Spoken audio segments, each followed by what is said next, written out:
Welcome to the world of Street Fighter 3. Prepare for battle. One box could leave you messed up and fractured. Block these uppercuts, they may leave you captured. May the best fighter win and win again.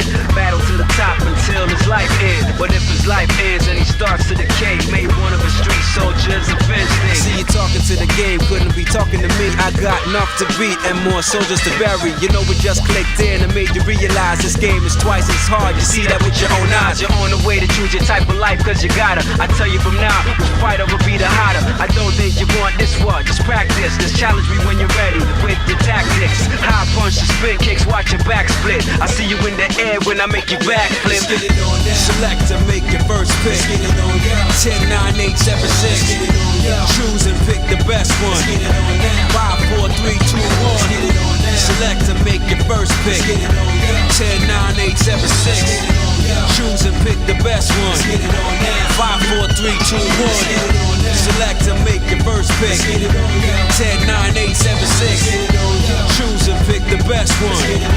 5, 4, 3, 2, 1. Select to make your first pick. 10, 9, 8, 7, 6. Choose and pick the best one. 5, 4, 3, 2, 1. One box could leave you messed up and fractured. Block these uppercuts, they may leave you captured. May the best fighter win and win again. Battle to the top until his life ends. But if his life ends and he starts to decay, may one of his street soldiers avenge things. See you talking to the game, couldn't be talking to me. I got enough to beat and more soldiers to bury. You know we just clicked in and made you realize this game is twice as hard. You see that with your own eyes. You're on the way to choose your type of life cause you gotta. I tell you from now, which fighter will be the hotter. I don't think you want this one. Just practice, just challenge me when you're ready with your tactics. High punch and spin kicks, watch your back split. I see you in the air when I make you backflip. Get it on now. Select to make your first pick. Get it on now.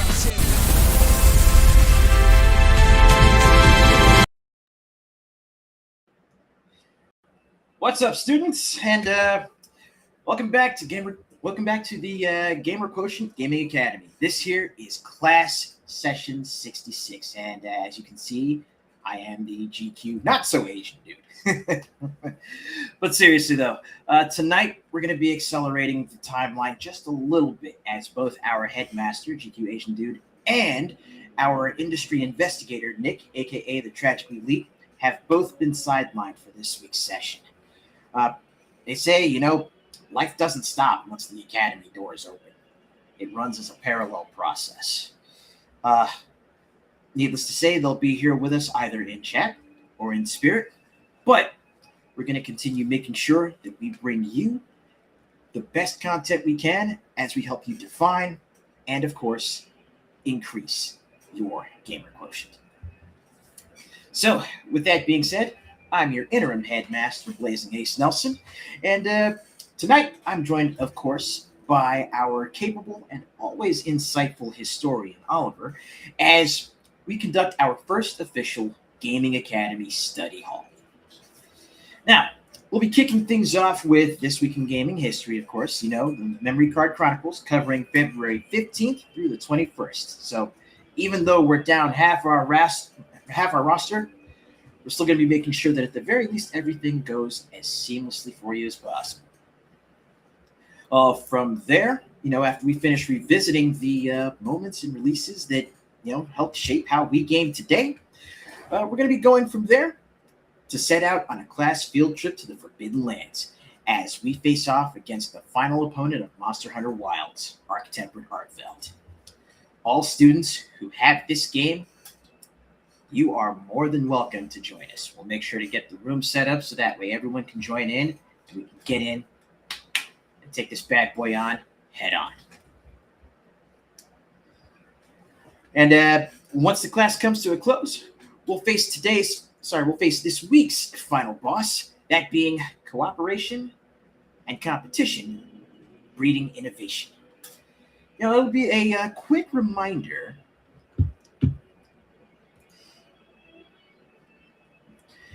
it'll be a quick reminder just to let y'all know that life is a multiplayer experience.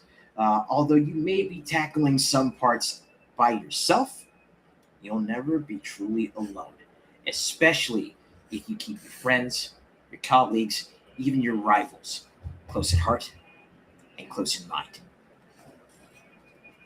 But before we jump into the history books, though, firstly, let me go ahead and bring Oliver back onto the. Let me go ahead and bring Oliver back onto the screen, so that way we'll make sure we have both instructors ready to go.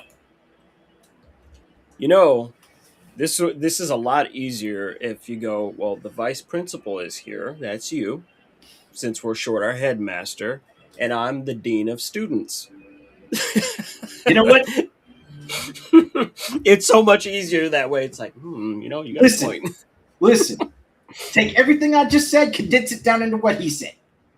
There you That's go. why he's the dean of students. That's why I'm the dean of damn students. Keep track of this stuff. So now, yes, we're down 2 members of faculty this week, but that doesn't mean that things don't go just like they do every other day in this school. That's just the way that it is. And that's how they want us to do it too. So we're going to make sure it gets done.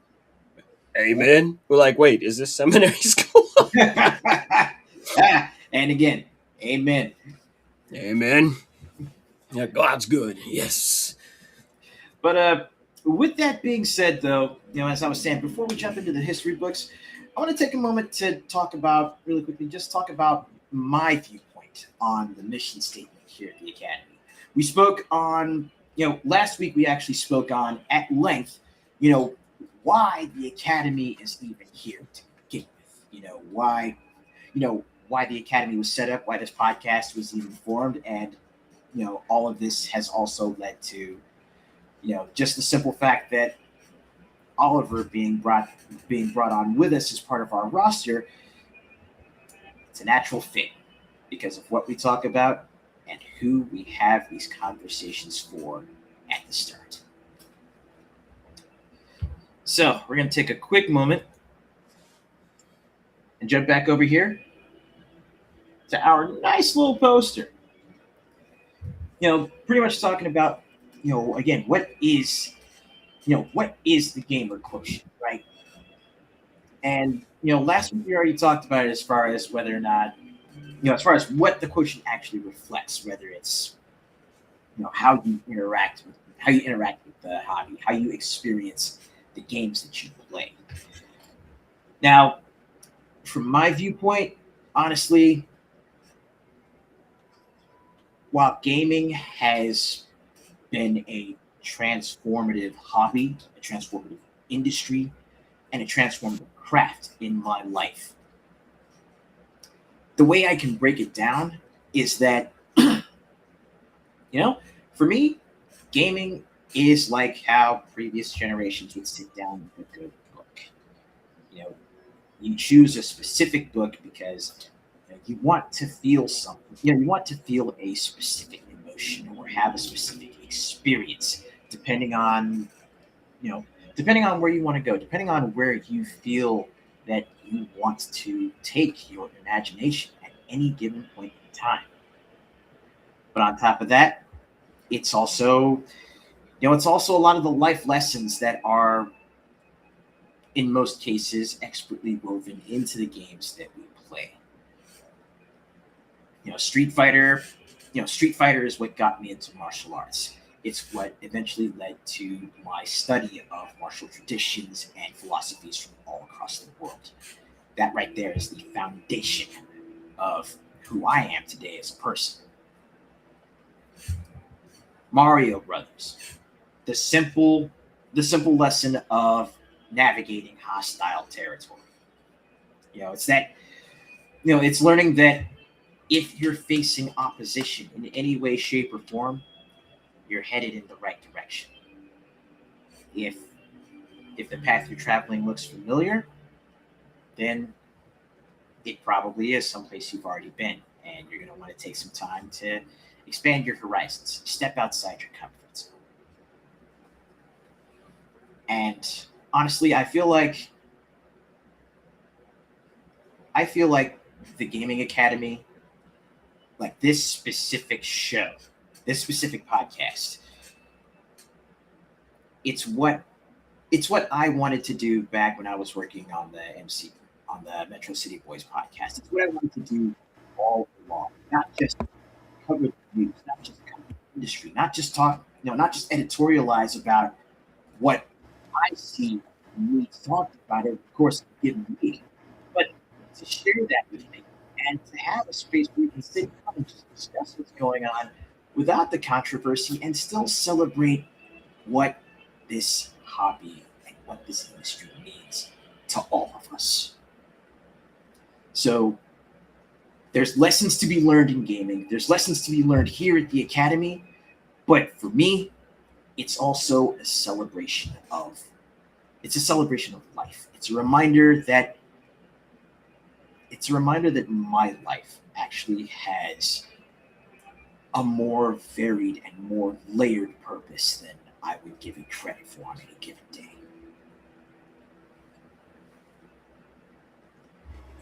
The way that Ace puts it, it's pretty similar. It's very, very similar for me. For me, video games have never been a one-trick pony. It's not just about playing to have fun. It's also about playing to learn.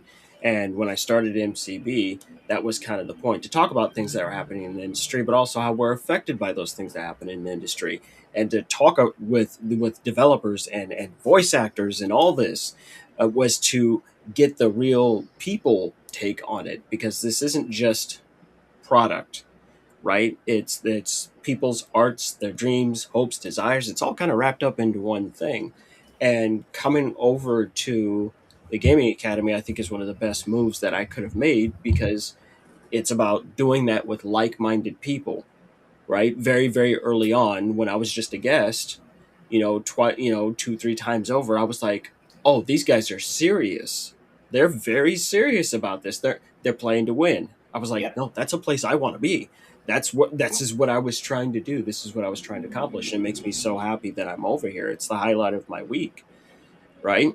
And finding those connectivity points and seeing, hey, where do games actually intersect with your life? Because they do. Even if you don't realize it, they're absolutely a part of your life. I use things I've learned in video games every single day as a parent. I'm not even kidding you.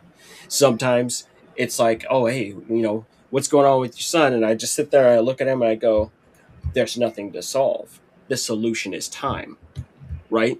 This is that he grows out of it kind of a thing, where you don't need to actively do anything. You just need to let him get it out of his system. So you sit and you wait and you go, oh, yep, and there it is, right? Things as simple as that. Learning when to be patient. Sometimes the best action to take is no action, right?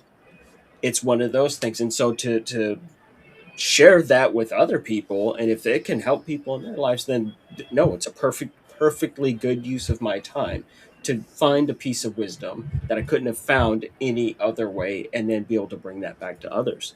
No, this is why I do what I do, right? Now, all of you need to get back to class immediately. You don't have a hall pass. Get your ass up. Go on, get. Passing period is soon to end. You have It's 3 over. minutes. But yeah, it's again, while a lot of what we see with the Academy, has connectivity points. There's a lot of intersection between us. There's still going to be that sort of specific meaning, that specific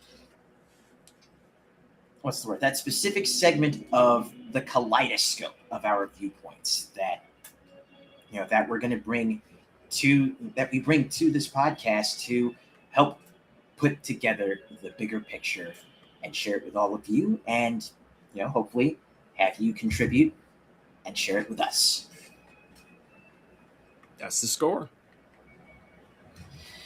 But with that being said, let's not waste any more time. It's about time for us to take a trip back into the archives. We're going to take you back to the past.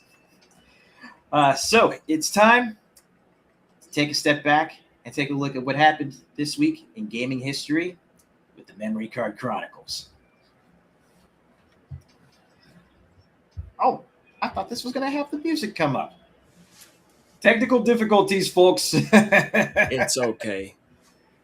They know where our heart is. They know where the spirit is. Y'all know how it happens.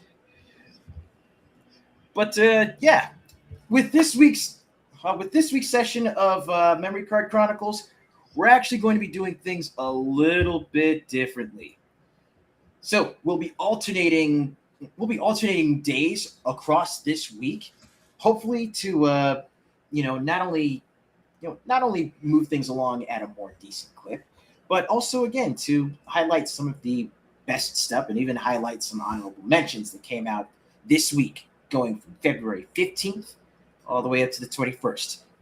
And speaking of those honorable mentions, let's get started on them right now. So this week in 2018, Metal Gear Survive released. A pretty major departure from a lot of the established games that were already in the series. Metal Gear Survive was a really, from what I saw of it, it was a really interesting retread of the universe and retread of the content itself. But Oliver, you've played more of it, so I'm sure you can discuss it just really quickly. Basically, what happened with Metal Gear Survive, this is 3 years in the wake of Hideo Kojima leaving Konami after the release of Metal Gear Solid 5, and as we all know, that was over a decade ago, right? That was 11 years ago that Kojima departed Konami. And basically what ended up happening is we all, just to briefly cover that ground, he didn't even get credit on the box art for Metal Gear Solid 5. And, it was a very messy breakup. We'll put it that way. And then they had spent a lot of time building this engine just for Metal Gear Solid 5. And Konami, basically what they did was they wanted to make sure that they got all their money out of it. And so Metal Gear Survive is a what-if scenario that's an offshoot of Metal Gear Solid 5. And it's kind of the idea of at the beginning when the attack on Mother Base, happened and Big Boss is put into a coma and all that other stuff. Well, it's like, what happened to the other guys that were left behind on the Mother Base? And, Oh no, temporal nonsense, and everyone gets pulled. Everyone that stayed on that Mother Base got pulled into a separate alternate reality / timeline. This pissed people off to an immense degree because they're like, how dare you make another Metal Gear game without Kojima involved? And this is a cash grab. And it was really Konami going, we have all these assets. We had a ton of assets that we did not use whatsoever, right? So let's go ahead and use them. And so it's a slight departure. It's kind of they're just playing around, right? And it was online only. It's very interesting. It's not even the world's longest game, but it is an interesting game of what they're trying to do conceptually and just going, they're like, hey, this isn't canon. Don't think too hard about it. They tell you this right up front. They're like, don't think too hard about it. It's just fun. We wanted to see what we could do with it. And that's really it. Right. So yeah, again, it's looking back on it, you could say it might be something interesting to revisit. But speaking of revisiting, moving forward with our honorable mentions this week in 2022, KOF 15. The most recent, and honestly, I gotta say it, one of my favorite interests in the series since 2003. KOF 15 saw a return of a lot of fan favorites. It saw a return to more classic designs for those fan favorites as well. But it was SNK really leaning in further and further to their established art style, in addition to the solid gameplay that they had put up. At this point, this was like literally their initial comeback was KOF 14, and it was their departure from 2D. Then Samurai Showdown kind of started laying more of the foundation for the art style and the new look of SNK games. KOF 15 further refined it, and now you've got the established visual and audio identity for the new SNK that dropped in City of the Wolves. The roster itself is expansive. The characters are robust. We got everyone from Terry to Kyo. We've got teams from all over SNK's franchises, even DLC teams from like Samurai Showdown and from previous KOFs, from Fatal Fury, Mark of the Wolves. We've been hoping for more. We've been hoping for more characters to be added as well, but they went on to working on City of the Wolves. So we'll see how KOF evolves from here. And last but not least, in 2020, for our honorable mentions this week, Death and Taxes. Death and Taxes. Very, very silly game, mostly text-based. But you're basically a Reaper, right? But you work a desk job. When I streamed it, I was like, you know what? This is fun. I liked the experiment of it. You work the desk job. You decide who lives, who dies. You got a cell phone, right? You got a social media feed, right? While you're looking over. Basically, it's almost kind of like Papers, Please, but for people dying, right? And so you're looking over to see who actually deserves to live today or not. And then the next day, when you're checking your social media feeds, you can see the consequences of what happened because that person died. Oh, so you're right? working as one of the shades in Hades. You very much so are. You're the guy. You're making the call, right? And if you make the wrong call, right, bad things start happening. So you're like, oh dear.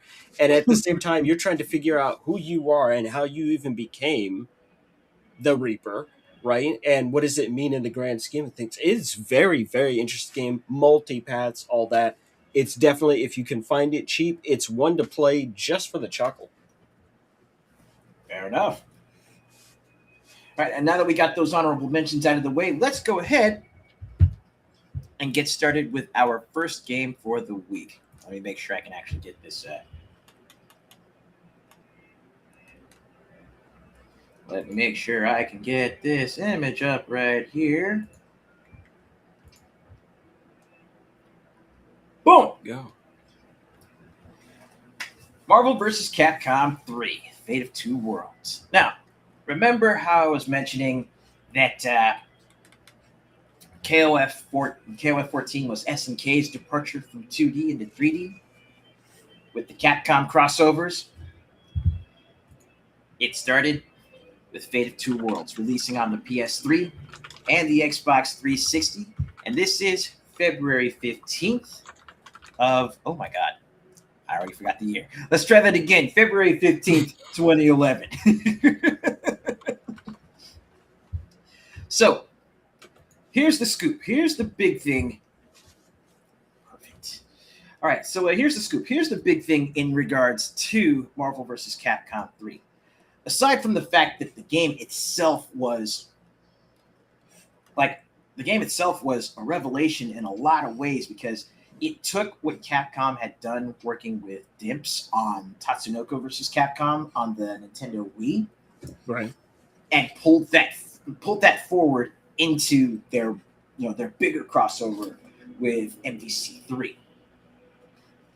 Now, at around this time, I was still on the Xbox 360 because, broke college guy, just barely moved to Washington, had to rub my pennies together to see if I could actually make a few additional sets. But it was through this was where I finally got the chance to play as Hagar in something other than Final Fight, and oh boy, that changed the trajectory of my fighting game career.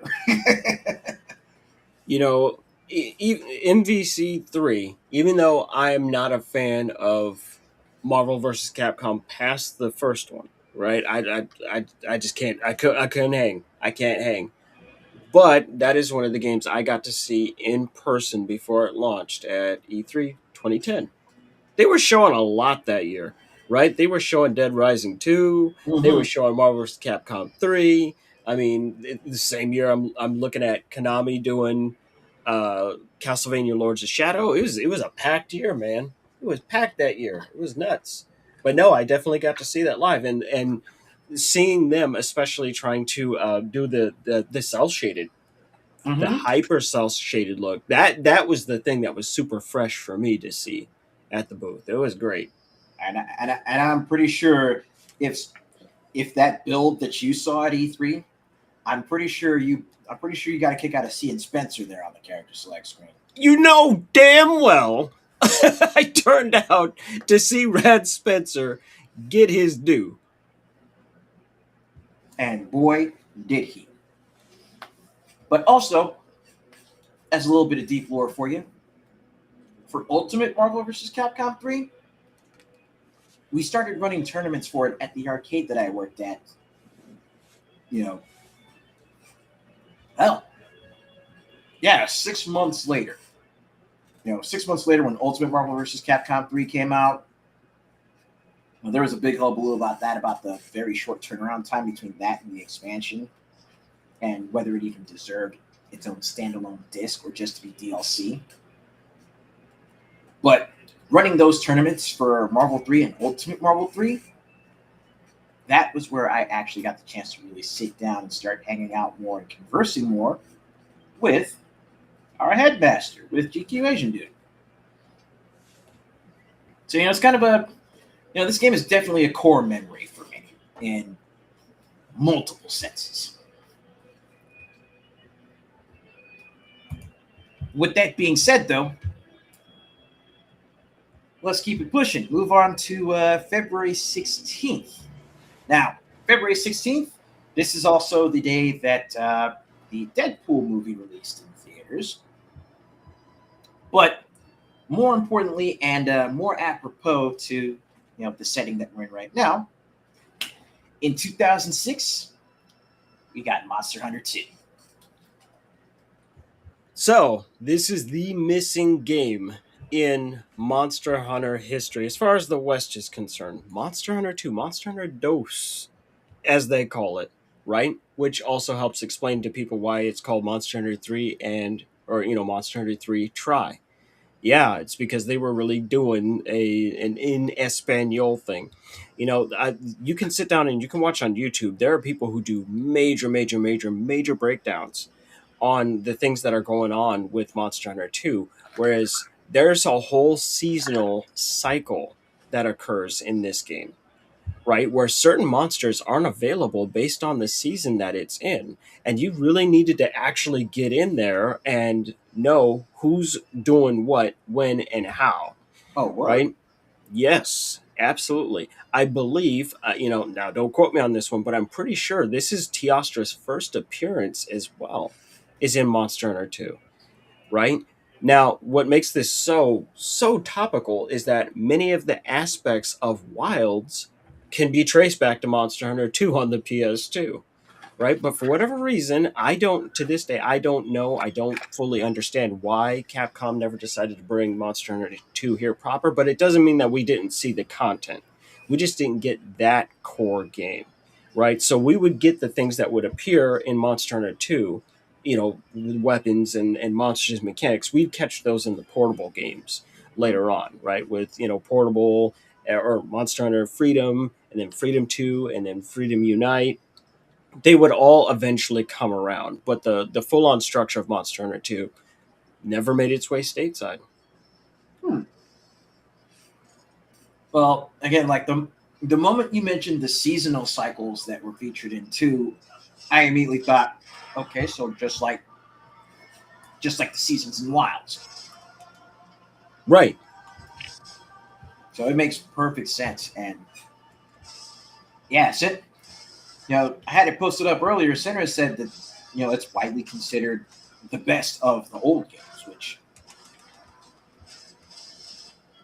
like, for many people, yes. Like, the people that have gotten to play Monster Hunter 2, they're like, no, this is peak. If you didn't play 2, then 3 tends to be peak for you. Right. And then, of course, you got guys like me who were introduced to the series with World. Yeah, yeah, that's the score. That's basically how it goes down, because there was so many. It was they figured out what they were doing with Monster Hunter 1, so to speak.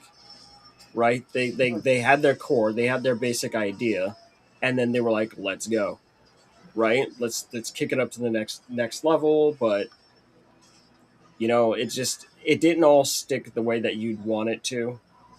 the way that you wanted it to, and so they needed to go back to some core things that they knew worked, and that's how Monster Hunter 3 is really born. And similarly, oddly enough, within the same company as well, moving forward to February 17th. We'll take it a few years back. So February 17th, 1997. This sees the release. Well, let me just go ahead and pull the title up for you, and you'll know exactly what I'm talking about. Street Fighter 3, New Generation. Again, another point where Capcom was excuse me.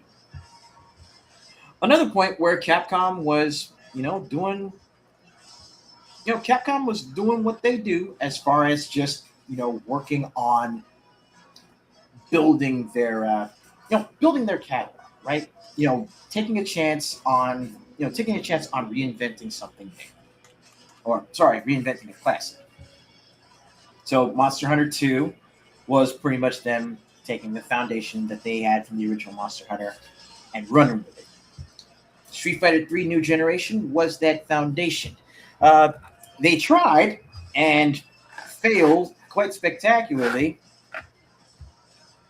to replace Ryu as the protagonist, or as the lead protagonist. And this did not work out for him.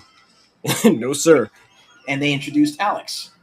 Now, Alex being a great character on his own, but the fact that they were actually talking about not having Ryu or Ken in the game at all, let's just say they fucked around and found out real quick. So there's multiple versions of Street Fighter 3 that are dramatically different from one another, correct? Mm-hmm.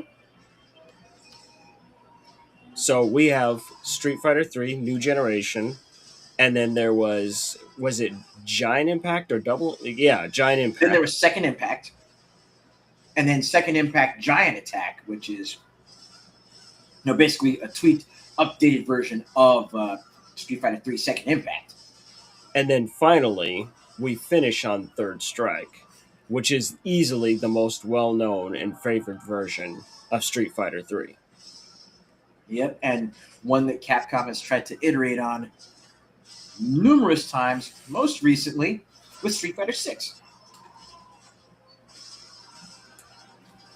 But yeah, Ryu and Ken were added in last minute, basically. Well, Andre said it best. They added in Ryu and Ken last minute.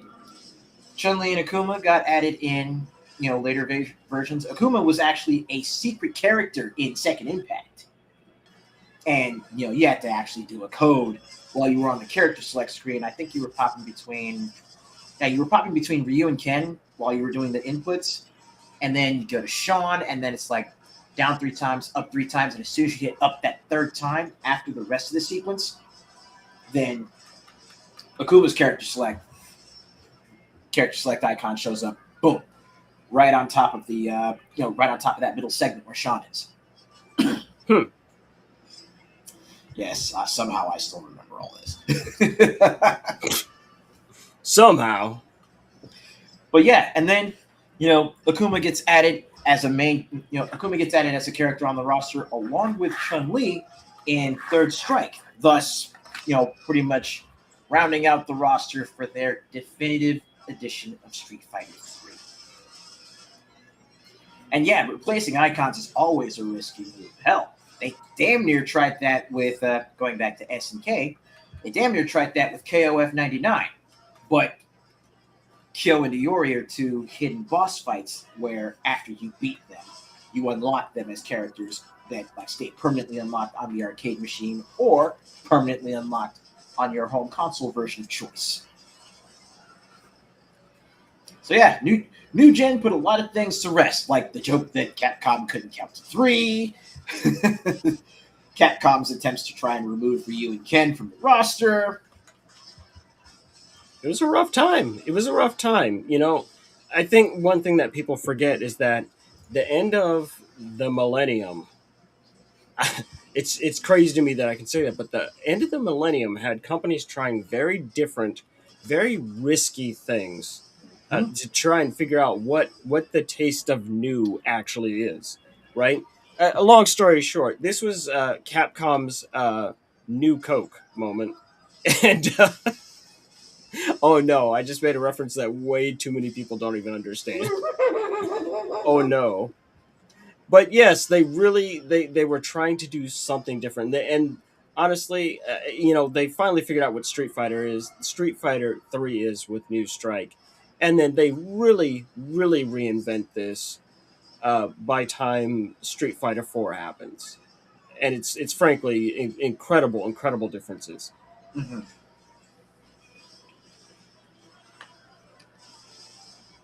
Exactly. People around this time, people were still playing Street Fighter Alpha and Marvel vs. Capcom. Absolutely. But eventually, some of the new characters that were added, like of course Alex, Ibuki, Yun and Yang,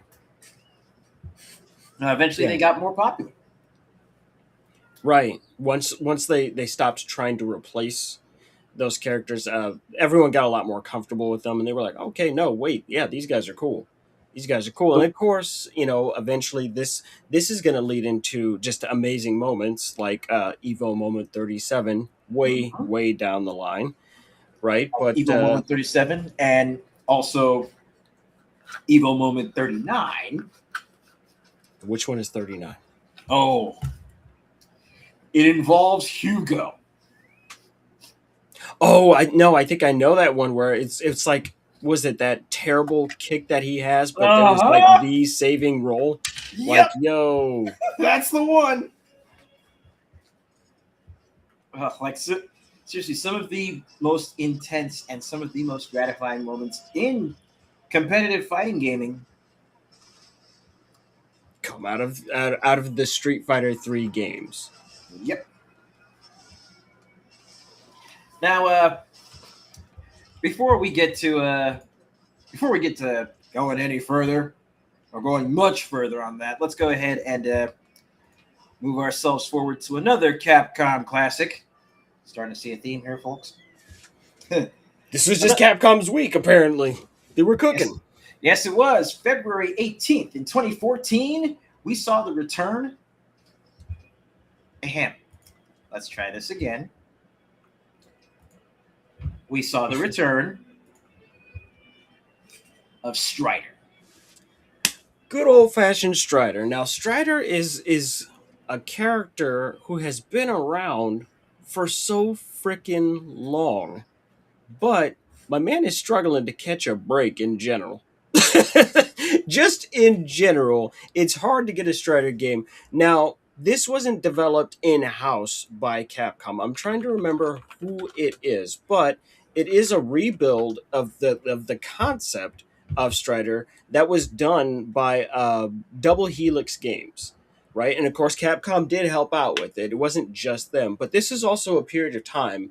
This is 2014. Now, remember, a bunch of new stuff had been popping off in the past 5 years. 5 years before that, you got 2009. So remember, they had Grin did a new Bionic Commando game, right? And you had them do Bionic Commando Rearmed, which is a remake of the original Bionic Commando. And so this kind of follows a nice little string of games where it's like, oh, you know what? Let's let some other people kind of mess with these properties for a bit. DMC, Devil May Cry, happened in that same 5-year window. So when you look at it in the macro sense like that, it's like, oh, well, yes, this makes sense. And I would fairly say that Strider falls into that purview. But what they do is they basically rebuild it as a Metroidvania.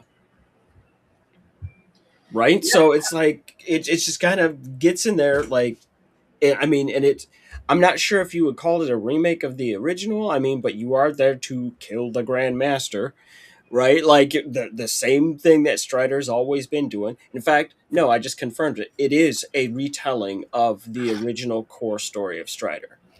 Yeah.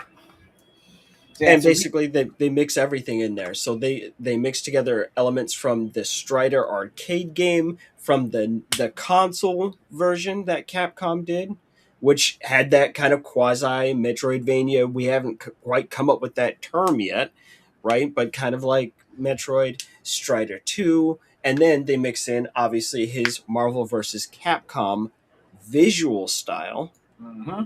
and they're mixing in stuff from the manga. So the homies just came in hard. And here's the thing. In 2009, this very reboot had been started by Grin, right? So like they were Huh. just kind of redoing all of Capcom's really, really, really old priorities or old properties and bringing them back up into the present day. Now, I can tell you right now, this game is stellar. It's one of the finest games you're ever gonna play. Like, it's what it says on the tin. You show up, you're gonna have a ball.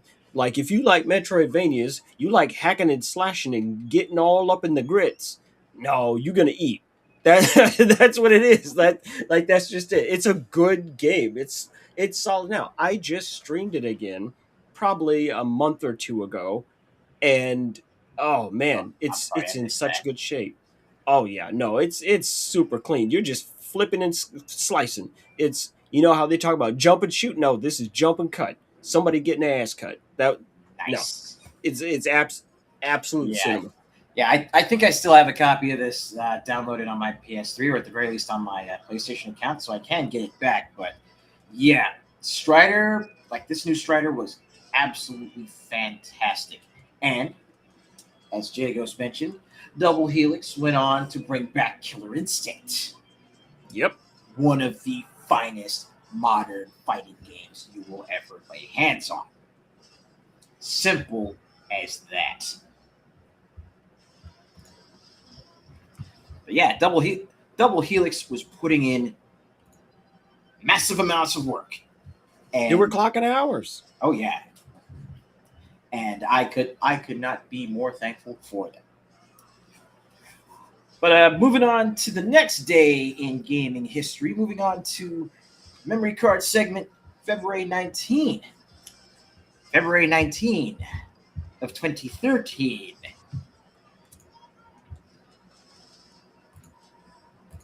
What you got?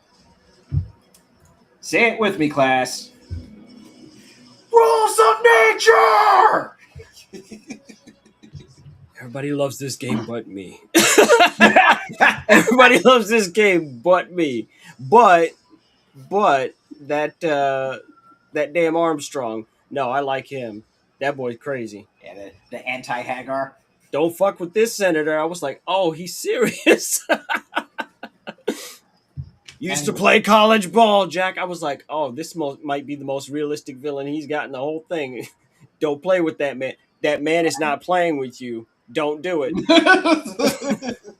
listen, if a man can uppercut a cyborg and cause the chin plate to overheat just from grazing it, yeah, you know you're about to have a real bad time. It's like I 100%. I don't like that game. I love Armstrong. He's legit. I'm like, this man is a bona fide threat. We're all in trouble. I'm pulling a Ralph Wiggum. We're in danger. Yes, that man will fucking kill you. I'm like, oh, he believes in what he's saying, and he's got the shit to back it up. And of course, the memes that have come out of Metal Gear Rising, we can't act like they're not incredibly pervasive, right? Right. That's just a fact. From Nanomachine Son to literally memes, like people just lost their minds over that, Right. right? Like To literally memes. It's like, oh my god, we feel seen. the whole damn thing. That's just the way it is. Like, whether I like it or not is irrelevant. Its cultural relevance is still here, And right? We can't get away from it. And this is a 2013 release, mm-hmm. right? The fact that people still talk about this 13 years later, I mean, that's just the score. Like, nope, it is a cultural milestone work. Whether or not I think it's good or anybody else thinks it's good or bad, no, it's here to stay as a big moment in history. Yep, everything from the memes to the music. like no matter what your opinion may be on the game, whether you enjoy it as a hack and slash game like I do, or whether you're like Oliver and you wouldn't touch it with a 10-foot pole. I won't. I won't. I feel like it is a bigger insult to Metal Gear than Survive is, frankly. Because, like, Survive isn't trying to be canon, right? It's going, let's just play around for a little bit because this seems like a fun idea, right? But, also, Metal Gear Rising had a very troubled development that I don't think gets touched on enough. It did, because at first it was being developed in-house at Konami, and it was all literally just coming off of that one idea that Hideo Kojima has of just being able to cut anything in the environment at whatever angle you choose. It was that mechanic from which the rest of Metal Gear Rising had spawned. Yep. But it was so different, and originally it was just called Metal Gear Rising, right? Mm-hmm. Instead of the Revengeance, that wasn't on there, right? And basically, I don't know. I would have to go do the homework on it. I'm not sure why he decided to stop working on it. Maybe it was Metal Gear Solid 5 was really getting in the way, right? Yeah, it was between Solid 5 and just the fact that, they, outside of that mechanic, they had actually hit a really hard, like, creative and developmental roadblock. So they started outsourcing development, and literally they took a build of what they had as far as the concept of Metal Gear Rising, handed it to one of the teams at Platinum Games, and they literally came back with a working playable demo within 7 days. Damn. They turned that shit. I'll put it to you this way. The turnaround time on that was faster than Taco Bell diarrhea after the Super Bowl. God damn. Like they got on it, and they came back and said, "Here, check this out." It's your cousin, Marvin Berry. And at that point, it was just like, you know what? We'll go with this. And that really is basically the score. It's like, no, this was all made by Platinum Games, and anyone that knows me knows that I have very little love for most Platinum Games stuff. Most is the key word here, because Mad World is excellent. Mad World and Anarchy Reigns. The actual cream of the crop. Like, no, but this is that moment in history. Whether you like it or not, they were over there cooking. Yep. What's our next game? Coming up on the 20th. Our next game is actually going to be one that I have actually had the chance to sit down and play. And I picked it up on release in the States, but this is definitely going to be what we call an Oliver joint. You know damn well it is. Shin Megami Tensei 3 Nocturne. So, while some of y'all were still in diapers, making your way through grade school, I wish that was a joke. I wish that was an insult. It's not. Like, no, this is actually how it happened. This is a huge, huge change in several ways. First and foremost, this is the first mainline Shin Megami Tensei game that will release in the United States. Period. It's like, what? Like, no, SMT proper, not Revelations Persona, because that was considered an offshoot. So for many of us, we didn't know what the hell we were looking at, right?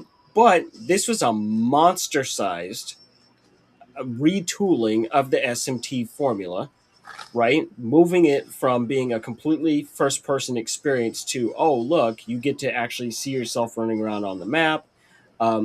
It was the first time that we got to see just how ball-bustingly difficult this franchise is stateside.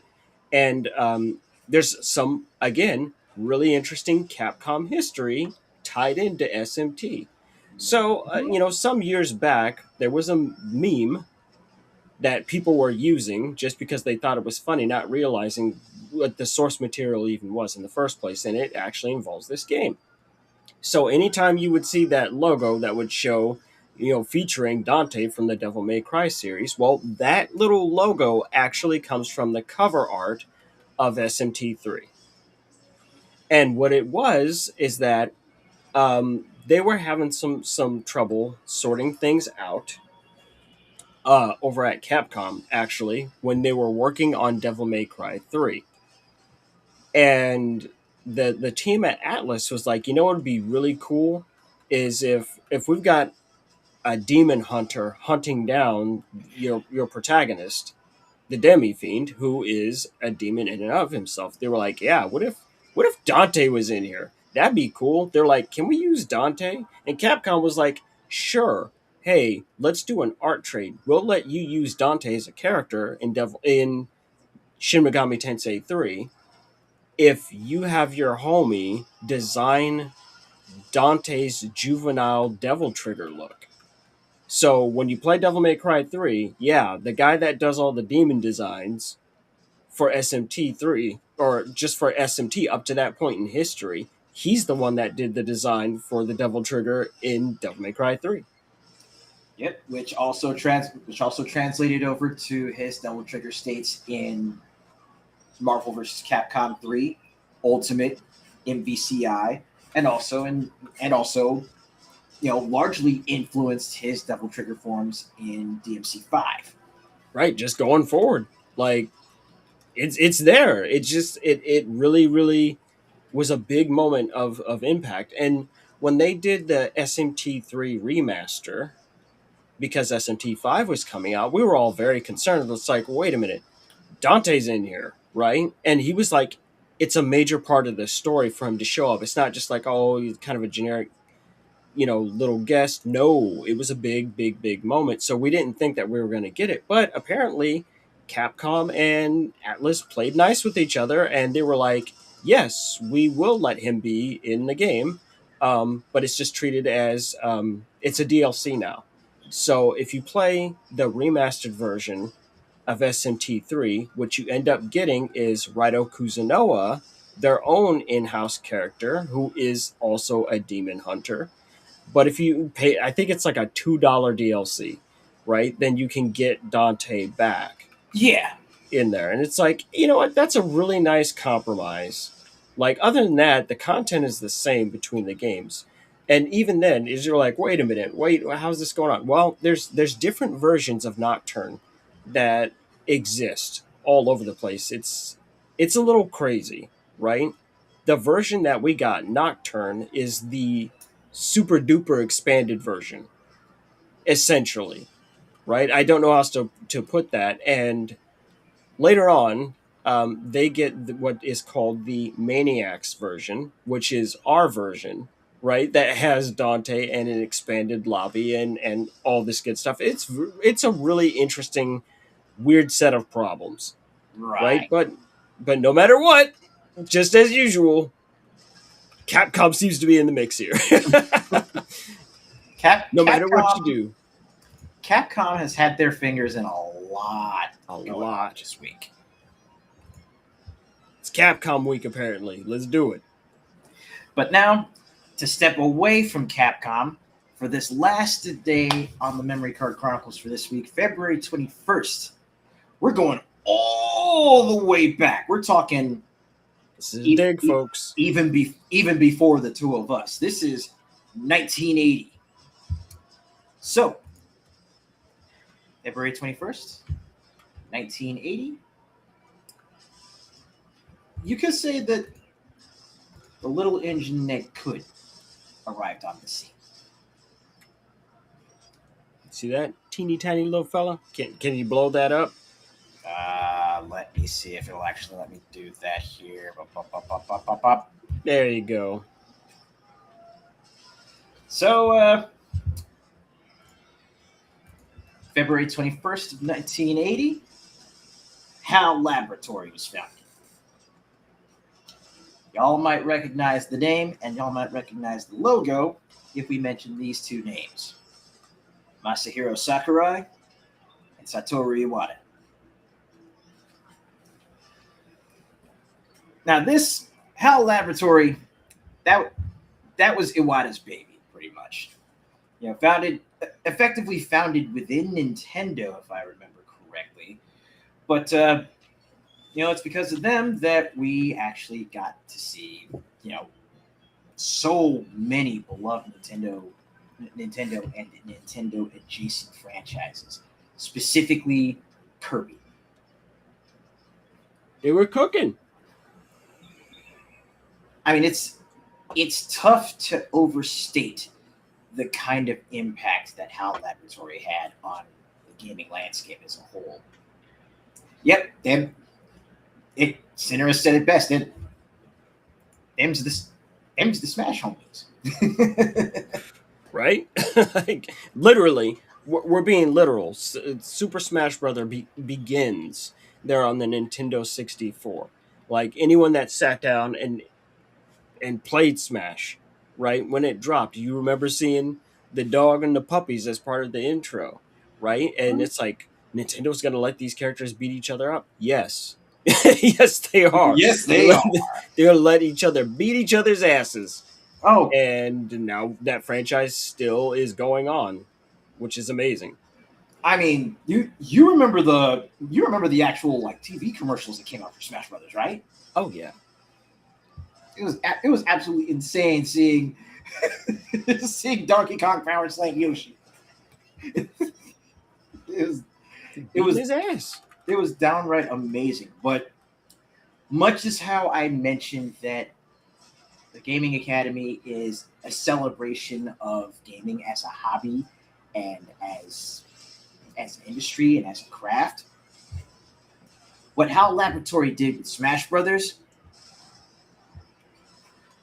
a literal celebration of all things Nintendo. That's a great way to put it. That's exactly what it is. It was the celebration of Nintendo and all of its IP, and then realizing, oh, these guys got a lot of shit on their plate. Right? Mm-hmm. Hell, I remember even with Smash Brothers Melee, there were all kinds of characters and shit we'd never heard of because they didn't come out stateside.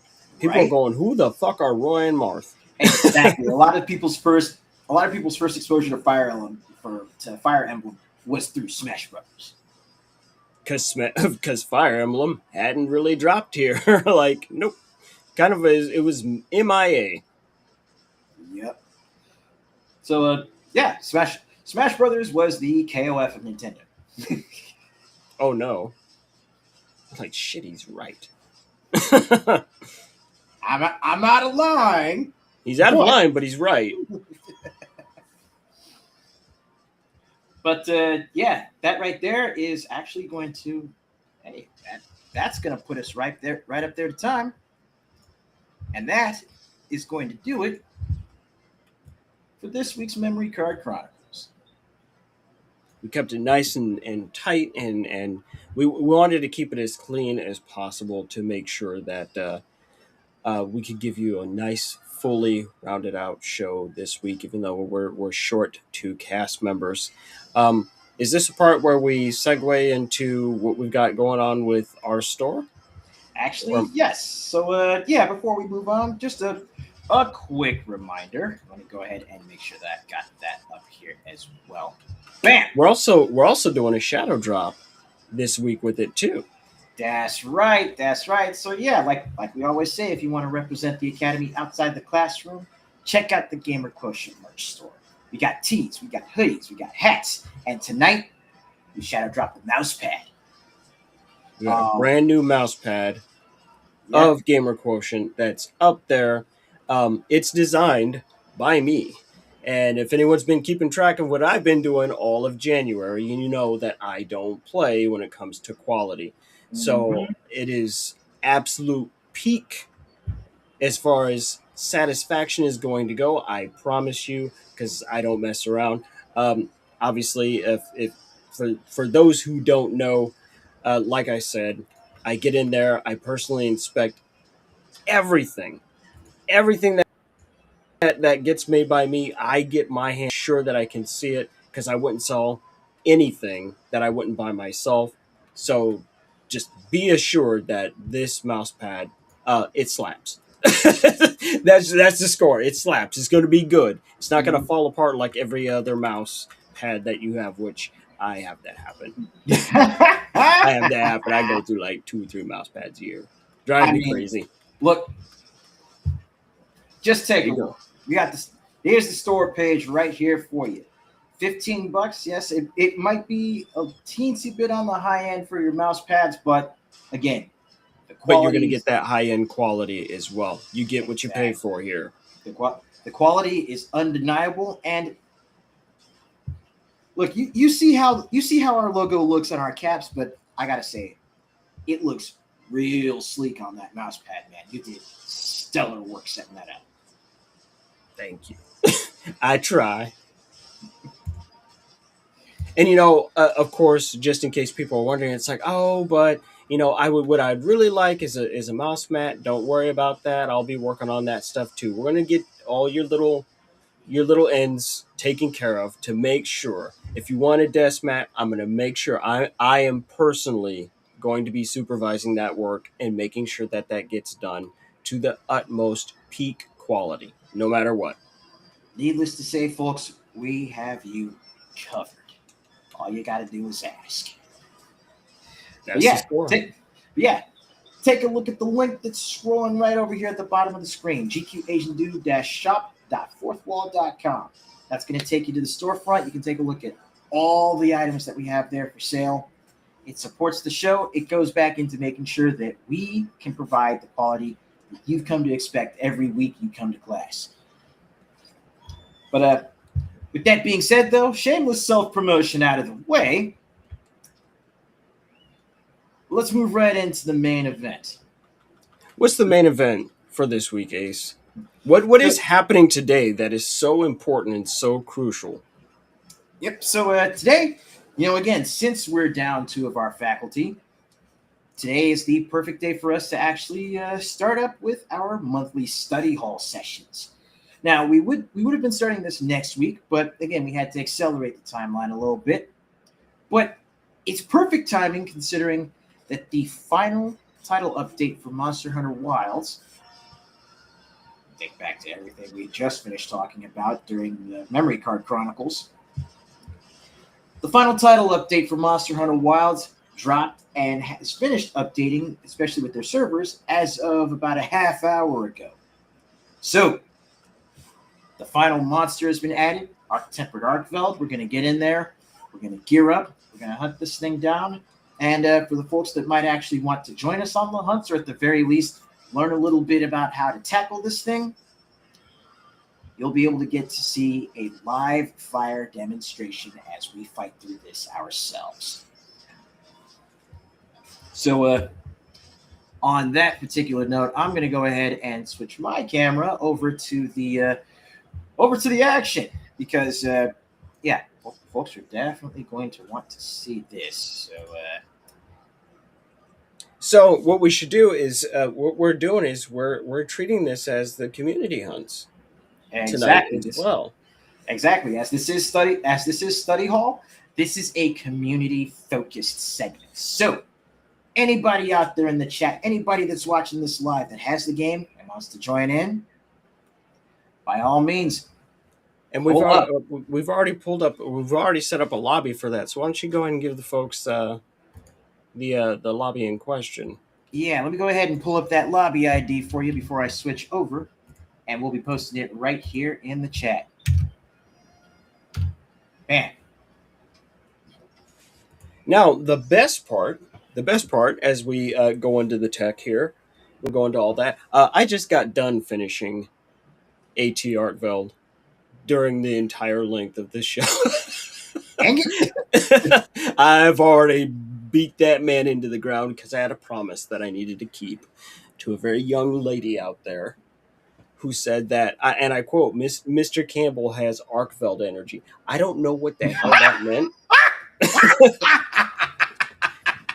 A very small child, a 7-year-old, says that Arkveld has Mr. Campbell energy. I was like, no. Well, I gotta tear this dude apart. Gotta mangle him now. I had to go put him down. So he's been put down. No, he wants to win. He wants to win. Not as long as we're on the field. You're like, wait a minute, this guy's not playing. So, yeah, the lobby code's up in the chat for you, and we're going to be taking a look at things from my point of view. I had to bring back the Rock Howard Hunter for this one.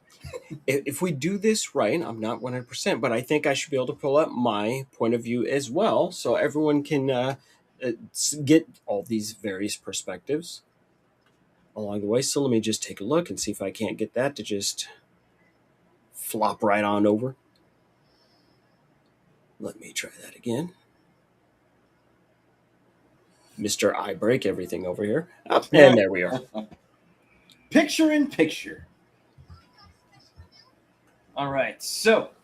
Hopefully I didn't break my audio too. I don't think I did, though. You're still sounding good on my end. Did I? All right, so let me go ahead and make sure I get caught up on. I think I might have lost track of Ace.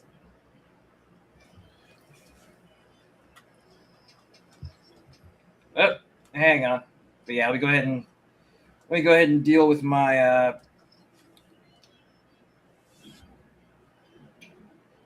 deal with refreshing the bounties. Ah, there we go. Got him.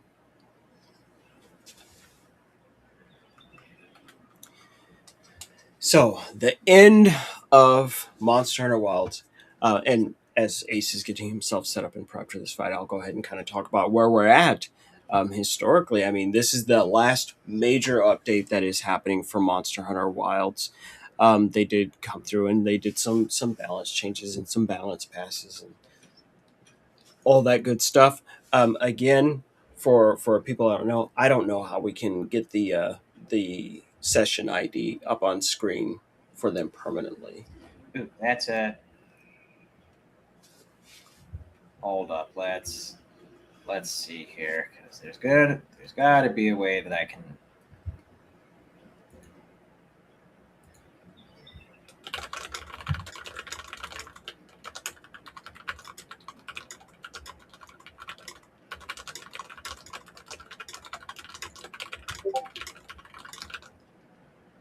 Yeah, there's got to be like some additional element I can do here.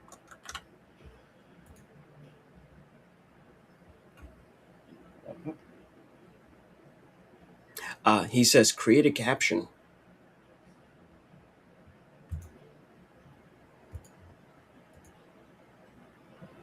I can do that?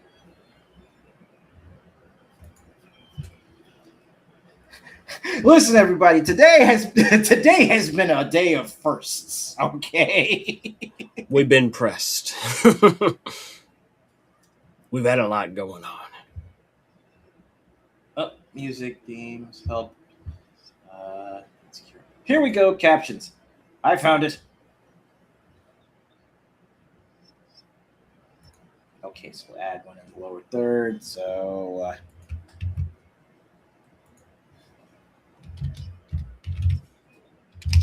lobby code.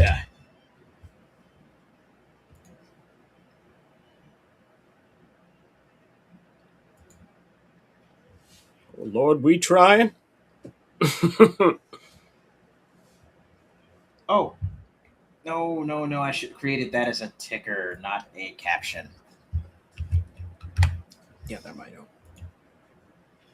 We're trying, folks. We are indeed trying.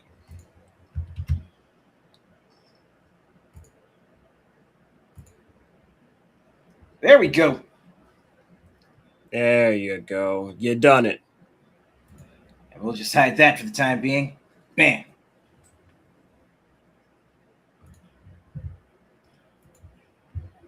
Perfection. All right, let's pop back over to the chat, see what everyone else is doing.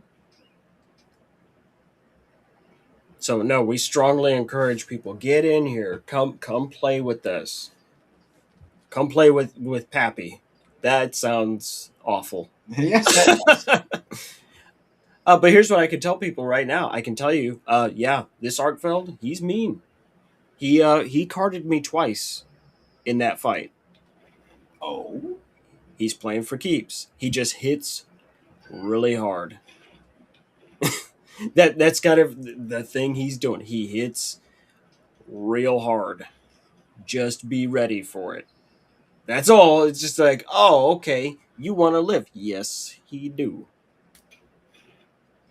okay. So, Oliver, since you've already taken it upon yourself to go and stomp this thing into the dirt, where am I going to need to go to start the quest?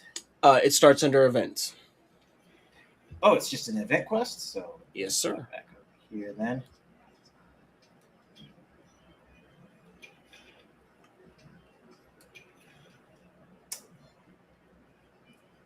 Freedom from solitude. Yeah. Well then.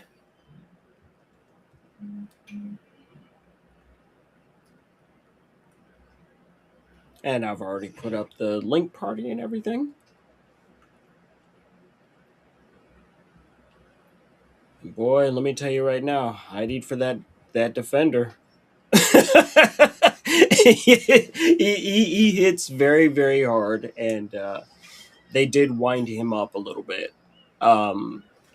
They're placing more emphasis on the chain blades and how if you don't, he basically goes Super Saiyan. Oh well, that's just frightening. Yeah, he kind of has a Super Saiyan Arkveld mode. In fact, it specifically refers to it as Arkveld Unleashed. And then you really, really need to deal with those chain blades. So yeah, it's a spooky time. That is utterly terrifying. This man is angry. He's gone beyond John Wick. He's gone beyond Liam Neeson and Taken. He is actually fucking furious. Oh dear.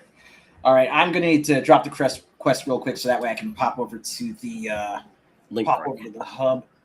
I'm in the link party now. I just need to Oh. pop over to the hub so that way I can eat for what I need to eat for. Okay. Now I'll take it and put it up.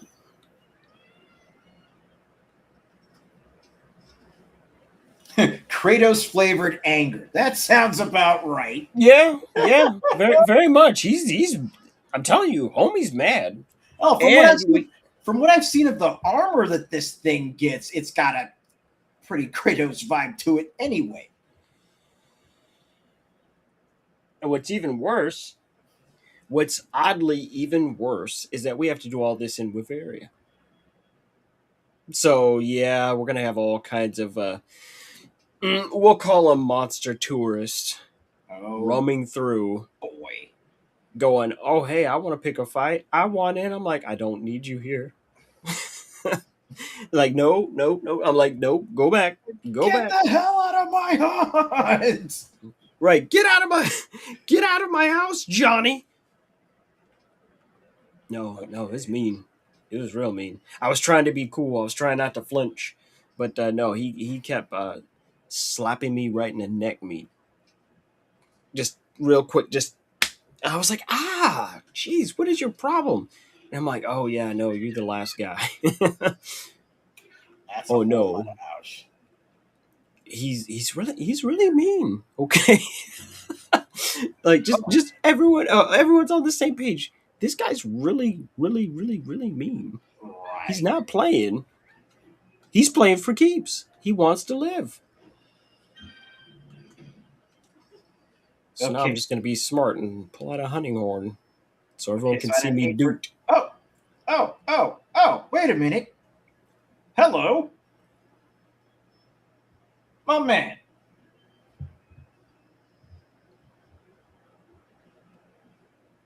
We're here to cook. We're ready to cook. My brothers. Good to see you all. All right, so yeah, I think I'm gonna go ahead and My feed is mirrored, huh? So it looks backwards? yeah. That's funny. I don't know why I would do that, but let's fix that. Boop. How about now? That's better. Okay, so wait. This is.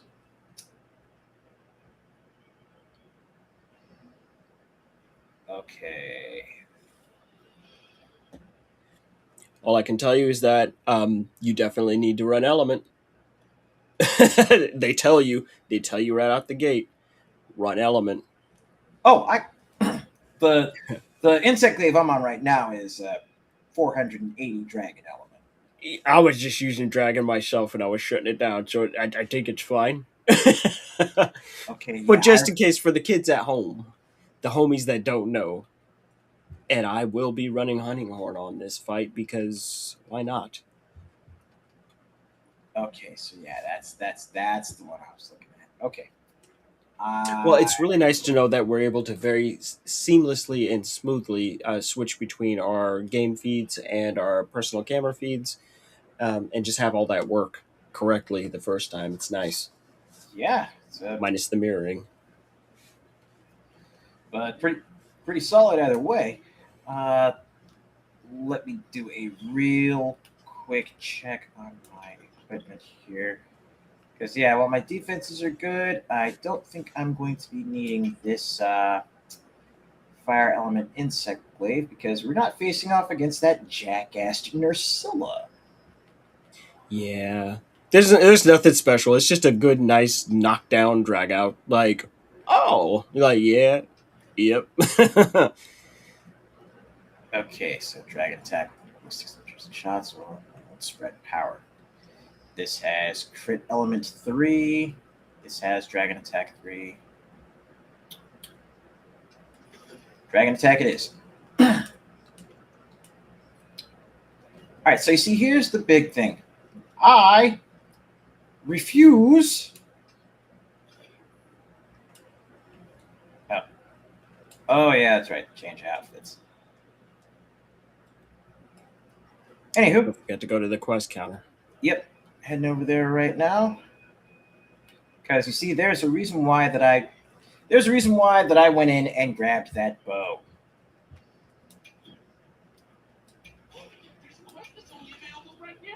Because I refuse to fuck around.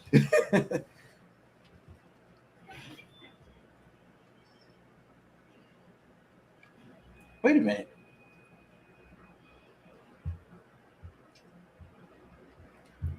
Did you already post the quest? I have posted the quest. Okay, then why did it have me accept that? Give me a moment here. Link member quests. There we go. That's better. Yes.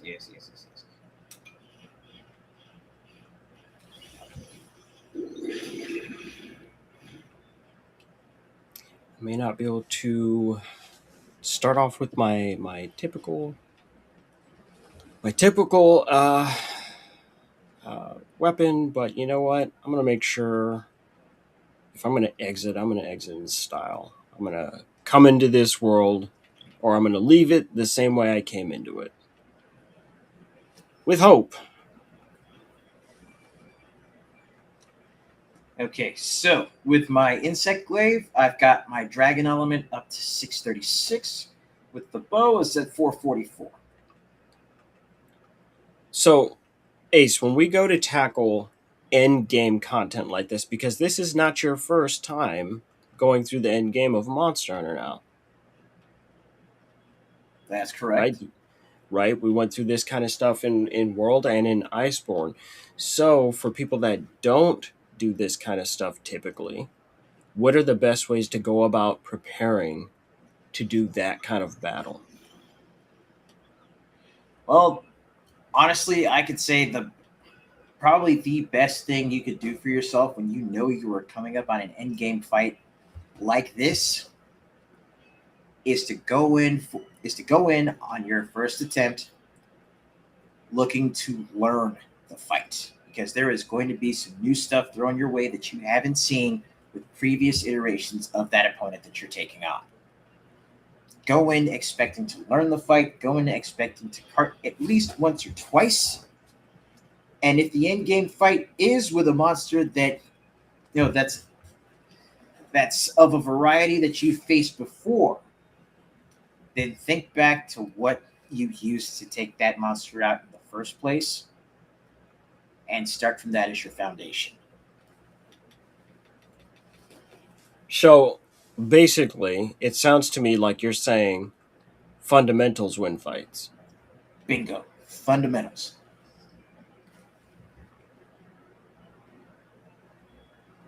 No funny business.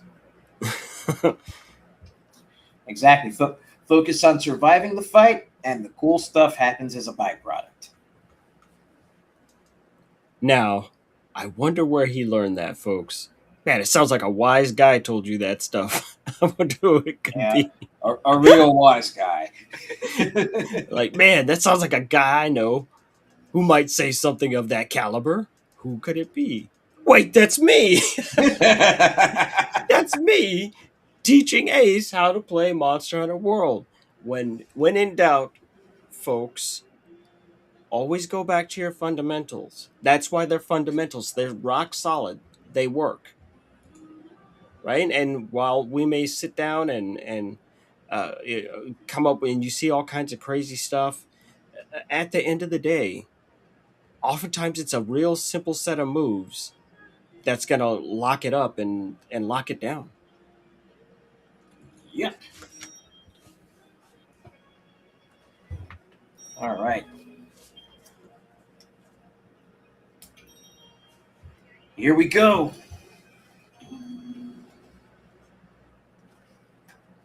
Now, I am definitely going to start the fight off staying at range so that I can keep an eye out on him.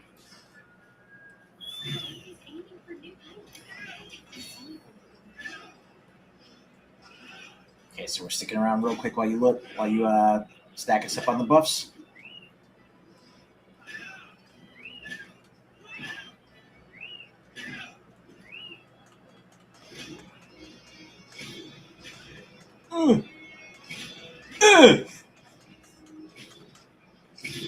Go eat. Let's do it. God help us all. He's really mean. He is. He's legit. He's angry, but we've got 2 hunting horns in the mix, so I think our odds go way up here. Fair What a enough. mean boy. Oh. Hello, electric sinus infection. Everybody's out running around causing as many problems as they can on purpose. Lord help us.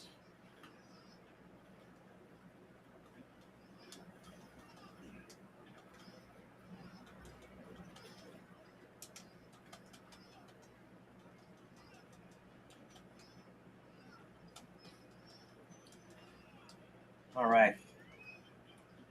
Hawkeye on site.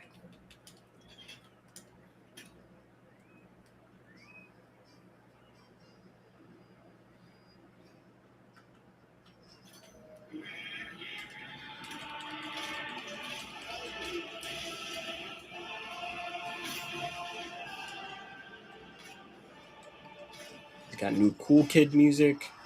It works. Oh my god. Oh my god. Told you, that guy's pissed. So I'm going to be smart, and I'm just going to go ahead and set us up for a nice, clean eat 'em up combo here.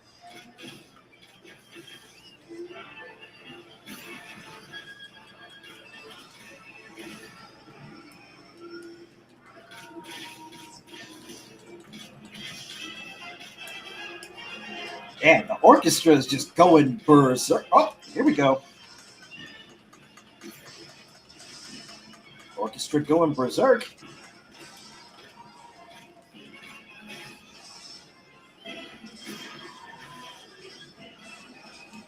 Make sure you stick to those arms.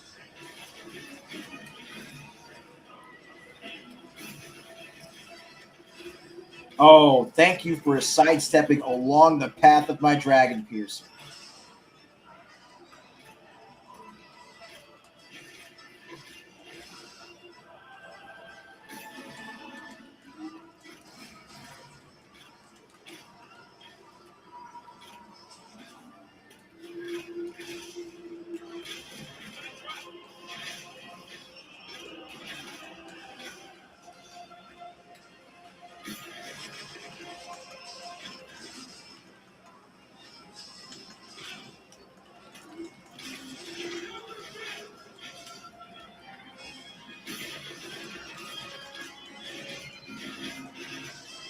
One of the good things that comes along with this fight is very, very quickly learned that he is trappable. He does not have to be killed to cause this to be a victory. So, oh yeah, and he likes to knock you out a lot. So everyone just be mindful of that. He loves just straight KOing you. You're like, oh, this is rude. Okay.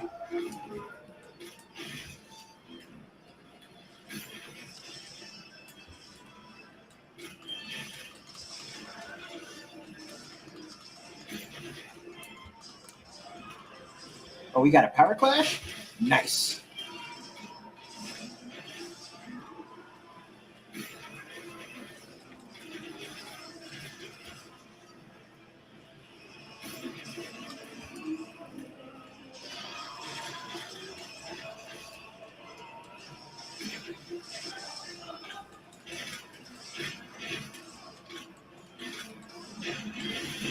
Oh!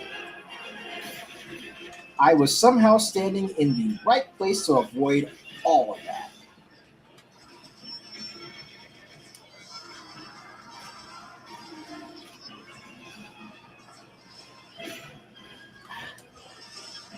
It's like too low an angle for that to know. Now, for the folks at home who are watching, so along with this update, we have also gotten clear word that yes, just as we have in every other Monster Hunter past, we are getting an expanded or a large scale expansion, just like World did, just like Monster Hunter Rise, and every other Monster Hunter before it. Like, we've got the standard operating procedures here. They're going to be talking about that this summer, however. Oh, that hurt. That hurt a lot. I'm glad I ate for Defender, like you said. So I guess all we can really do is speculate about what's coming in this major scale expansion. I mean, I would guess, once again, new biome, brand new monsters to go within that new biome, unique to that biome. And on top of that, adding monsters to existing biomes. I think that's probably going to be the big thing that we'll notice more than anything else. Arkveld absorbs elements with his wings. Oh, that's not good.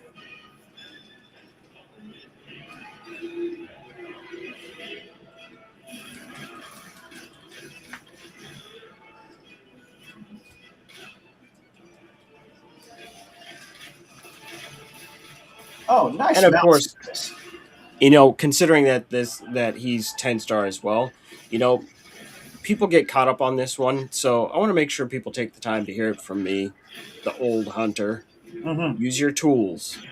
It's why they were given to you. There is nothing wrong with busting out a trap and doing what you need to do to create an opportunity for yourself. Good hunters use their tools.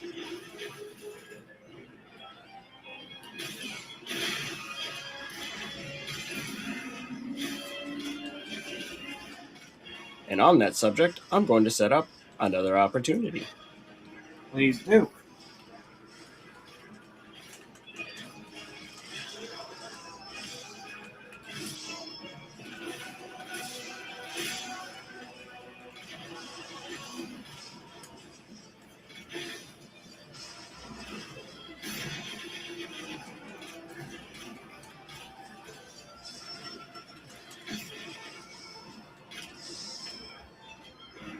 I think I am going to do the same.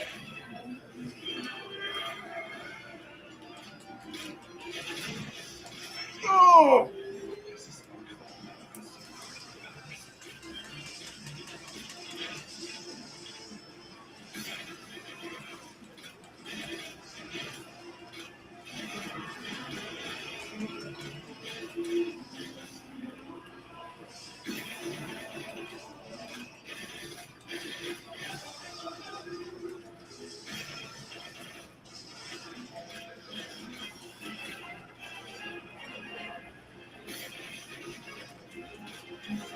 Now, as someone who's relatively new to bow, what have you learned in Monster Hunter Wilds along the way, picking up that skill and developing it?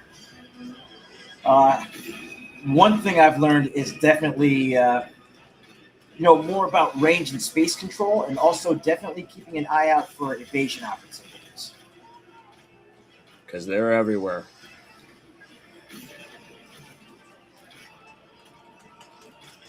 I've also been picking up a good chunk of how to place my shots with the Dragon Force.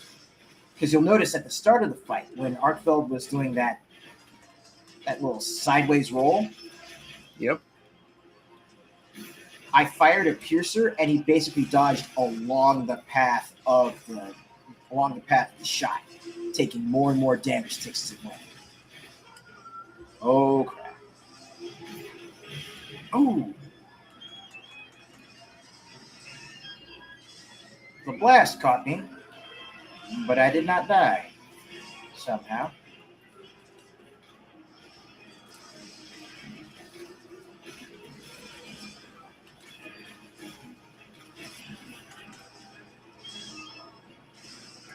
The chains caught me, but I did not die.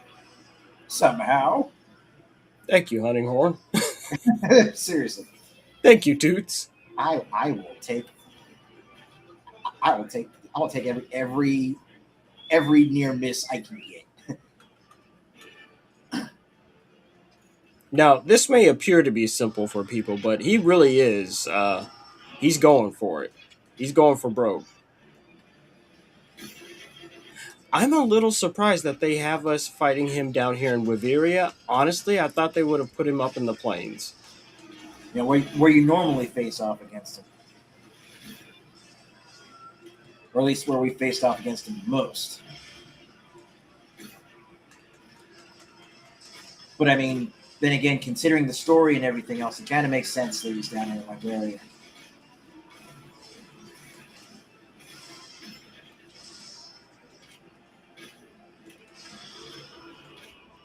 And of course, again, the lobby code is right there. It's up for everyone. We want you to get in here. We want to play with you.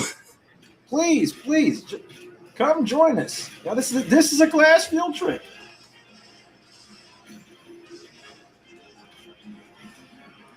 All right, I'm trying to keep my shots out. Woo! Speaking of evasion opportunities. Well, I think we're doing pretty good so far in that I haven't seen the message of, he's juiced up. So I think we're keeping that unleashed mode checked thoroughly.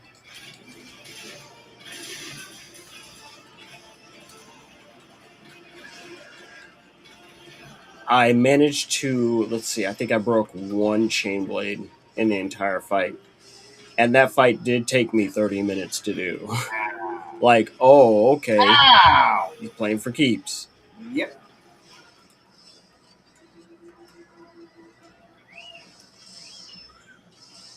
All right, now I just got two-shotted there. Oh, that actually raises a very good question. That would explain everything. My dragon resistance is currently sitting at -2. Oh, yeah, that'd do it. I'm going to have to fix that. So what am I looking at here as far as... Oh, yeah, I got a whole lot of flare. And, well, that's the thing. I'm actually using a Guardian Arkveld and Guardian Ebony Odegaran mixed set.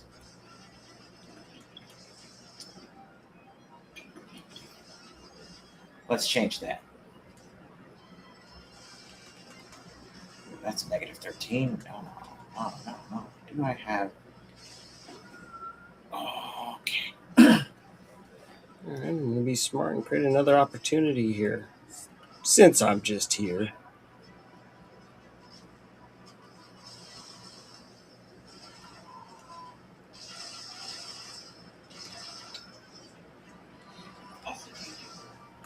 I think this is actually my best defensive loadout against Arkveld for right now. So I'll have to work on putting up some new. I'll have to work on putting up some new gear. As long as you get that dragon resistance in there, you're going to be good. Oh, see, he's doing the thing. He's going into goofy time.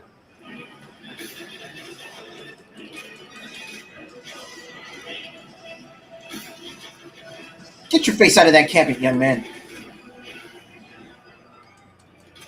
Not sure if he got it. He was definitely trying it. Nah, it looks like he didn't get it because he's moving on.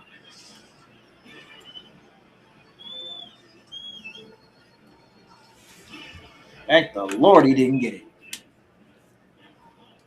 I wonder how my camera looks for them. I bet it's just very tiny down in the corner there. Yeah. Probably. And over here we got the chronic sinus infection just wandering around. This jerk just roared me off of my chocobo. How dare you?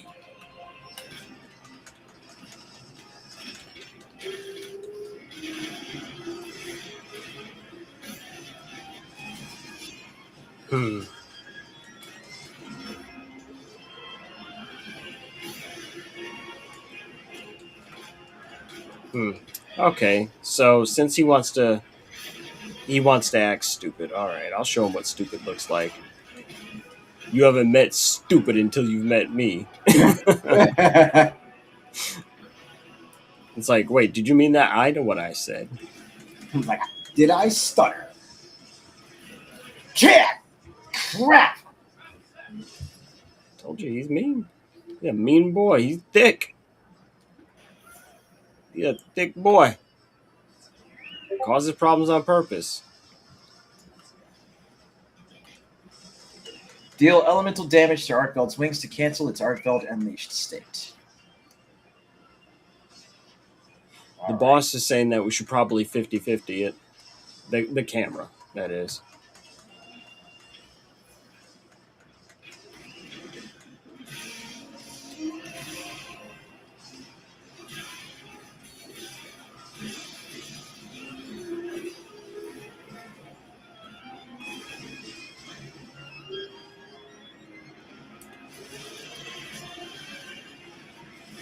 Actually, I probably should stick with the. Boop.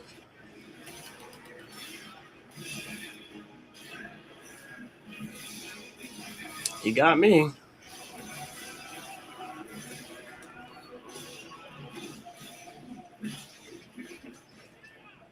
Oh, and he's moving. Oh, because of Clifford.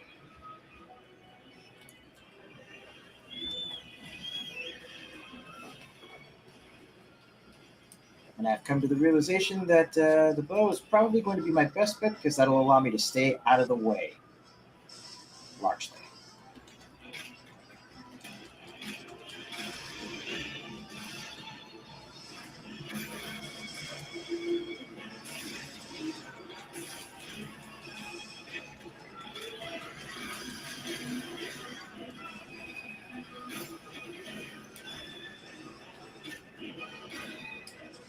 Waiting for him to stand up. There's a wound. I'm going to pop it.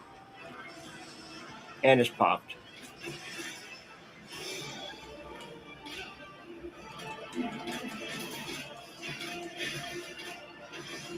All right, there's another wound on him from what I saw, so I'll see if I can snag that one. Oh. Okay, I can't even get that odor to go away. No effect. So we're just stuck dealing with him until he decides on his own that he's had enough.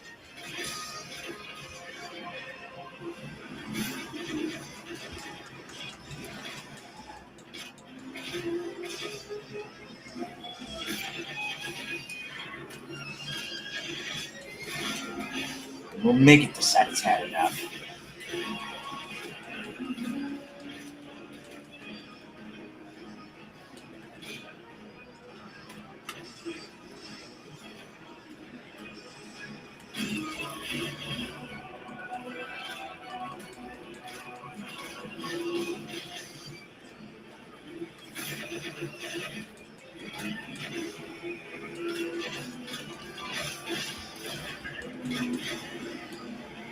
All right. Everybody take a breath.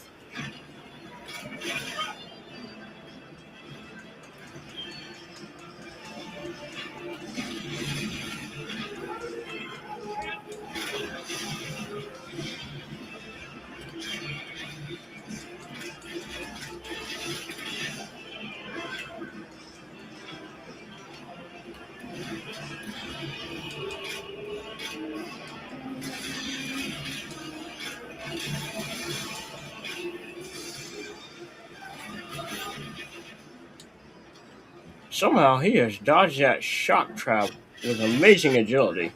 There we go. Now, does somebody feel like mounting him?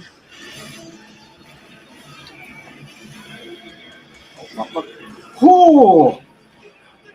Thank you for that pitfall trap.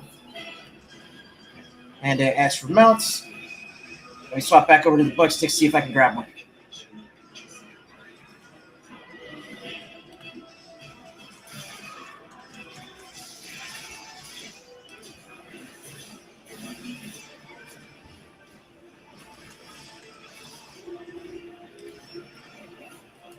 Oh no.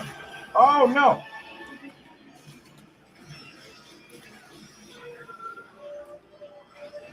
And that's game, set, match.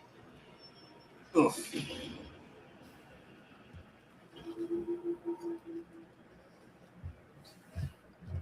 And that was 20 fun minutes.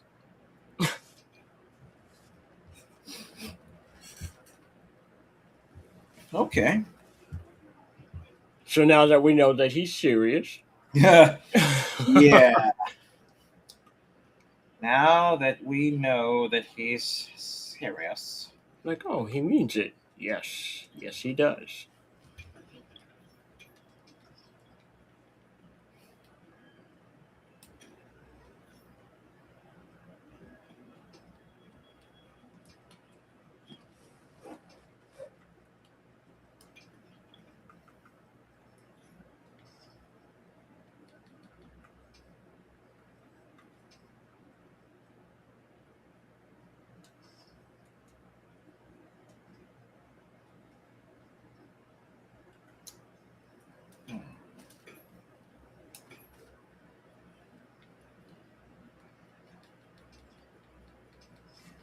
So I think now would be the time to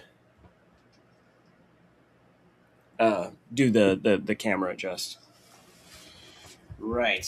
So let's see here. I said 50-50, so...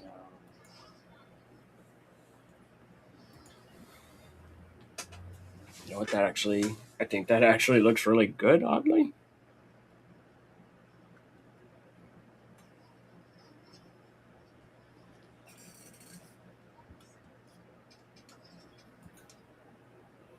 Even better. There we go. I wanted to at least get a setup where we have the full scope of both of our screens up. Absolutely. Right. So I switched to my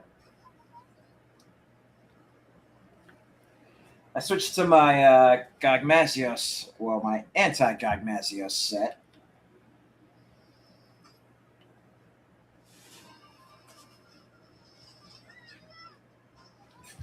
That one's more fire resistance based on the pieces. Actually, let me see just what I have that I actually have a decent dragon resist. Then I can work there. Oh yeah, I slotted in decos for it. I mean, the way I looked at it, I'm like, well, no matter what, this guy's gonna be hitting me with dragon nonstop. Right.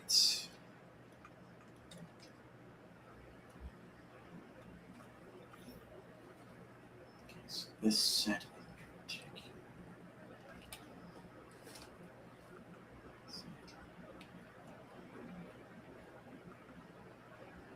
Oh, wait a minute. That's where my fire resistance is coming from. It's my talisman. So what do I have that's going to give me dragon resistance? And I suggest the best way of going about doing this would probably be we treat it like an arena. We pin him down, lock him down, and then show him no quarter. He's not playing with us, so we better not play with him. Yep. Hunters without borders, the order of no quarter.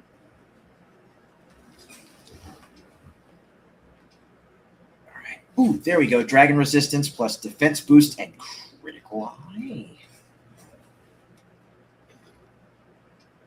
And what have I got slotted on this thing right now? Jumping and defense jewel. So what?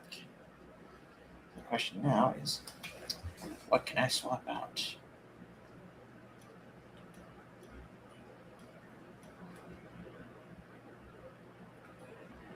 Of course, there's our man with the plan, Big Frederick. How goes it, man? All right, so I can slot in that last level of Counter-Strike. That could prove to be useful. And while this is getting ready, I'm going to go back to reminding people about the Gamer Quotient Gaming Academy store that we have available so that you can take us with you wherever you may be. And one of the best parts of that is that we have a variety of things to meet your lifestyle. So we've got a mug. We've got the Welcome to the Next Class shirt done by Nick. We've got stickers. We've got snapback caps, right? We have a Gamer Quotient shirt, and introduced tonight, literally in the middle of the show, we finally released our mouse pad. We have a Gamer Quotient mouse pad that's up. We will be expanding that later on to include a desk mat.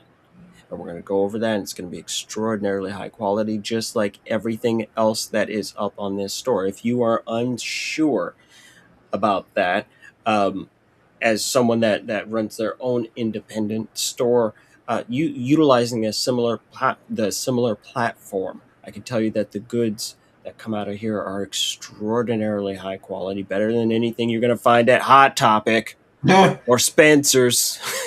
It's going to work good for you. Trust us.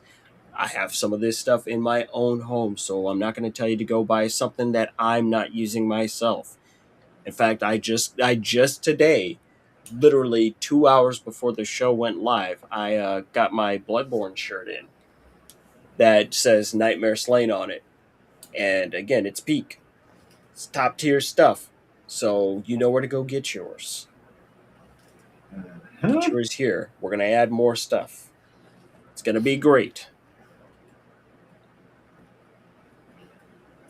Okay, so now I'm doing a little bit better on the dragon resistance. Went from -2 now up to 15. Defense is sitting at 506. And I'm coming in with a bow and sword and shield. Yep, that'll do it. Because I'm sitting at 518 defense. And he's clapping me. Even I'm getting clapped by him, so don't take it personally. This is just what he does. He's just mean to people. He's good at it. Okay, let me also... Better safe than sorry. I'll just go ahead and have another meal to re-up Defender.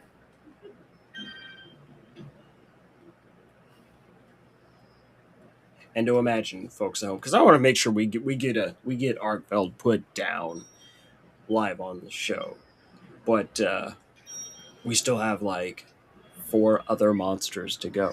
Now, I did see that there's an event quest up that already looks funny to me. It's a Mizutsune and 4 Cumitras. It's for a total of 5 monsters. Why? I don't know. But What? What? Why? I have no clue why. But they're there, and by golly, I'm going to do it. Why? Why are they like this?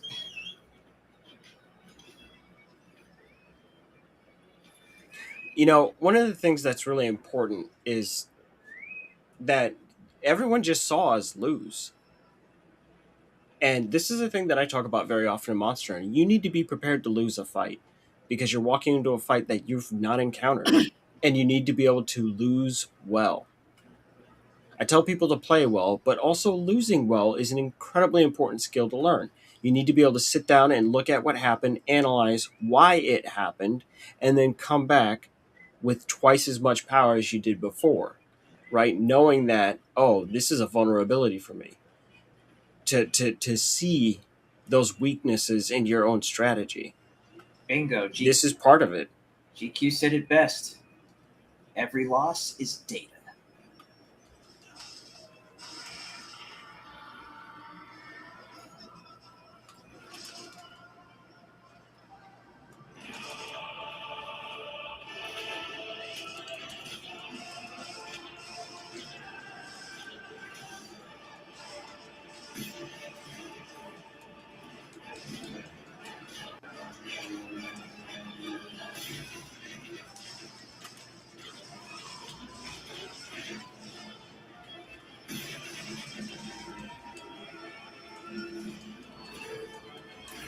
Ooh.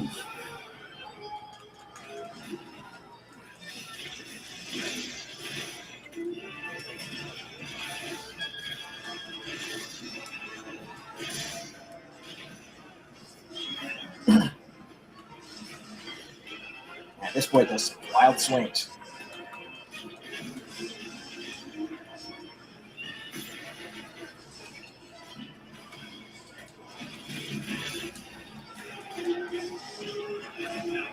Got him. Very nice.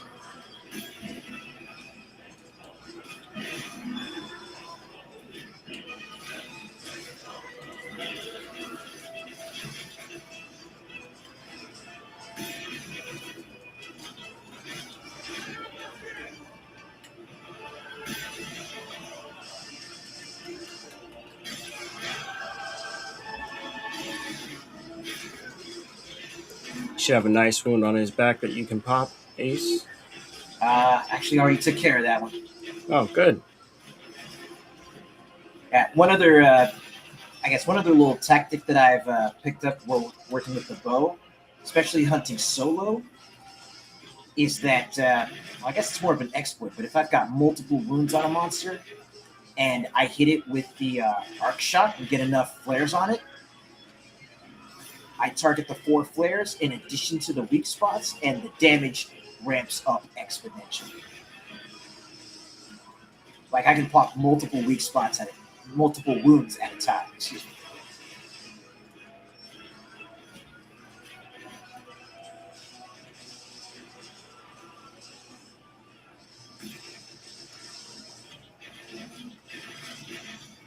Oh crap! How did that swing literally just whiz by my face? Well, he's out of control. He's cuckoo. He's too wild. You know, he's high on them Cocoa Puffs. I don't make the rules on that one. That's just what happens. You smoking all that super sugar crisp, and bad things happen. Running around the Forbidden Lands with a snout full of booger sugar. Mm-hmm.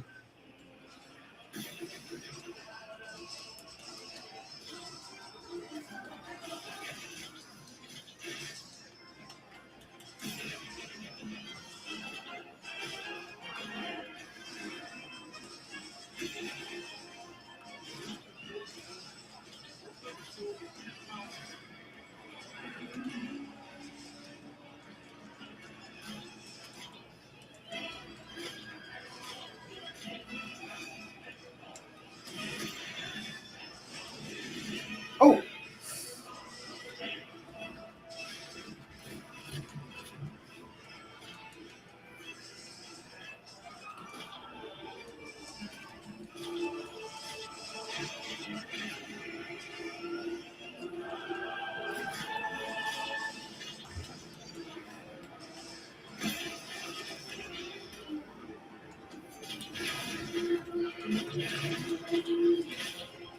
Come on, come on.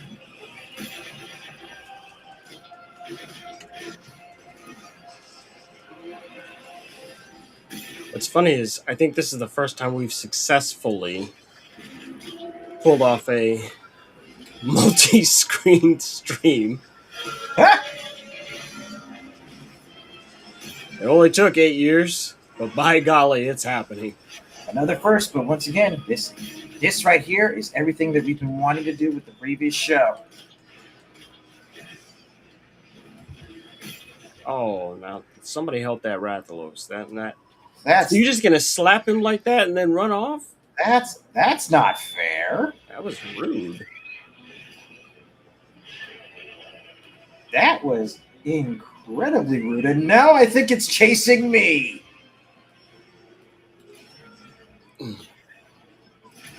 All right, opportunity time.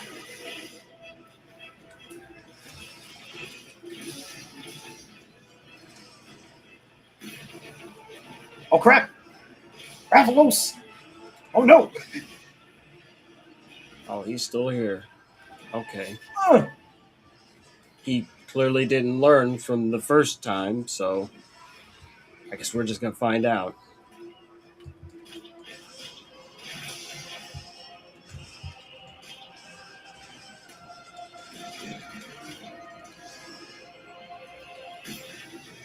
All right, get over here. I think one of the things that I enjoyed about this right out the gate is he's just strong. There's nothing else about it. This is not like fighting Omega where it's like, oh my goodness, we ain't got to. No, the man just has HP for days. Yep. It's basically an attempt at recreating Ruiner Nergigante.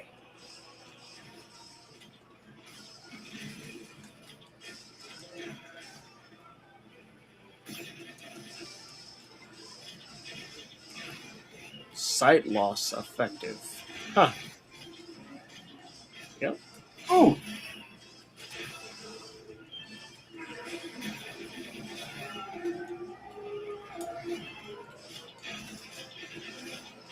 Okay, this guy is really angry at me. Well, I mean, he's angry with everyone in general, but he's like gunning for me something fierce.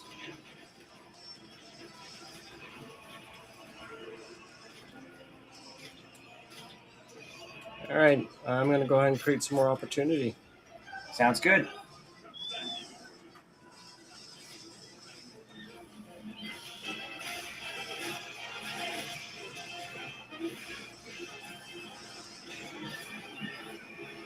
I do see a wound on one of his wings there. If you could go ahead and pop that. It's his left chain blade. Yeah. Woo. His left, not ours.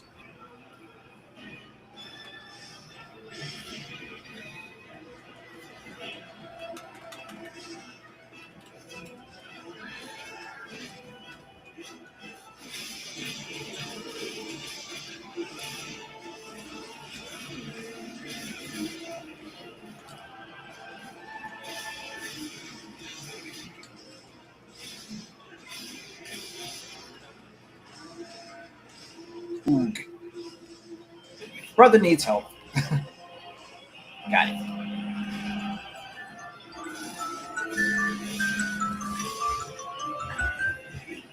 Let's quiet that down.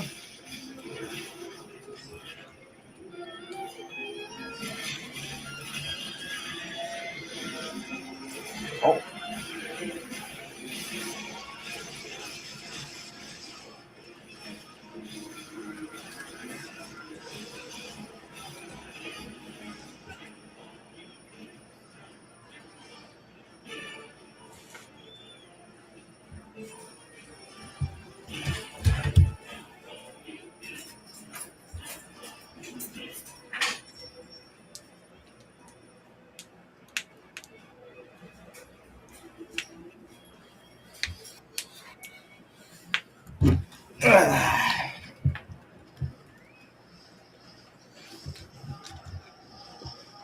I too make old man noises.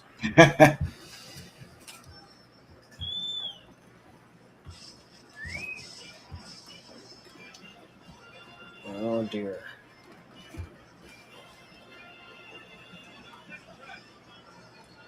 Apologies for the holdup, but I am on my way.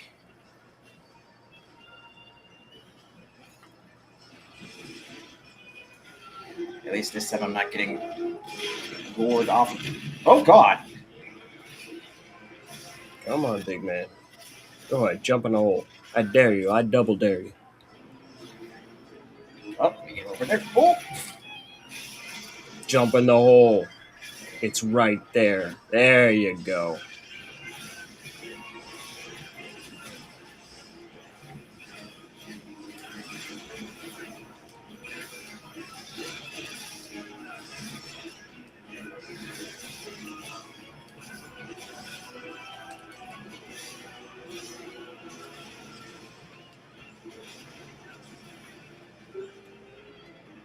Oh, hell.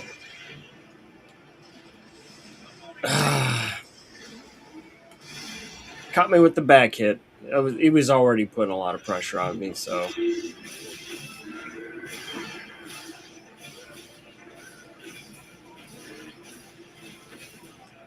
Okay. Thought I saw that. Technical. All right, I'm going to drop down a shock trap.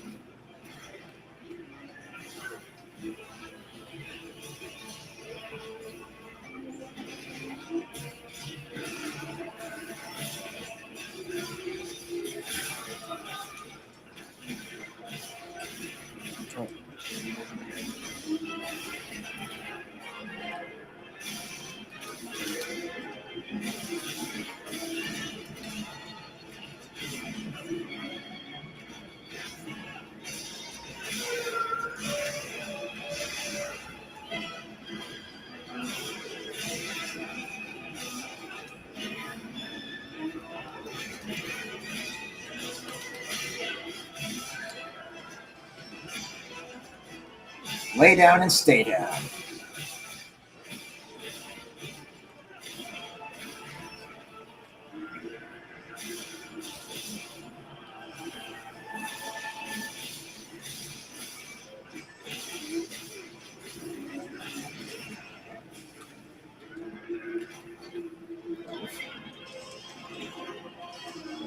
Oh, hell.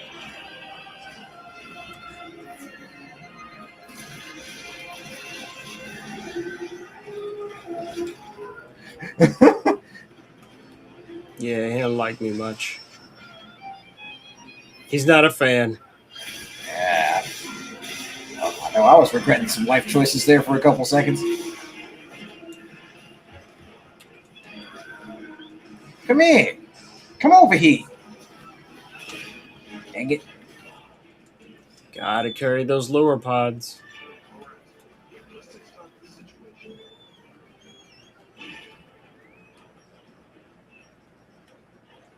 Actually, which way is it going?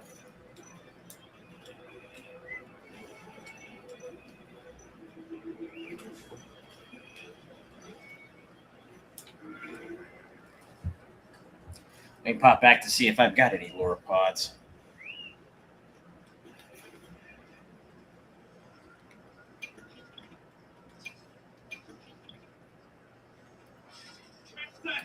Whilst I'm also restocking on traps as well.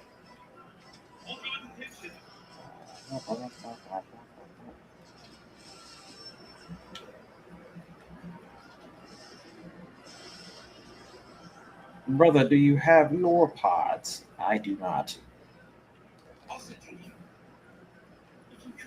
I legitimately do not think I have ever crafted any lure pods in my entire life.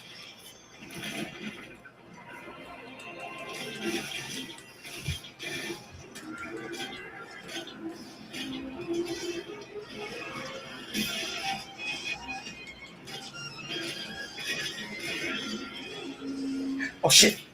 I did not even realize it was put to sleep while I was already loading that dragon here, sir.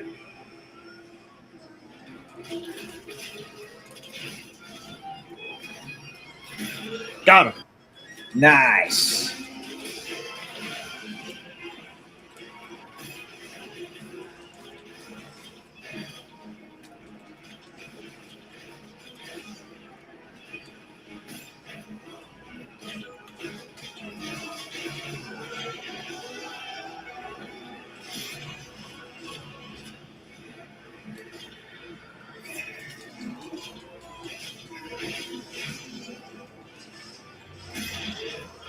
But yeah, I'm trying to keep my aim on those chain blades as much as possible. Oh, there's He's got a wound. There we go.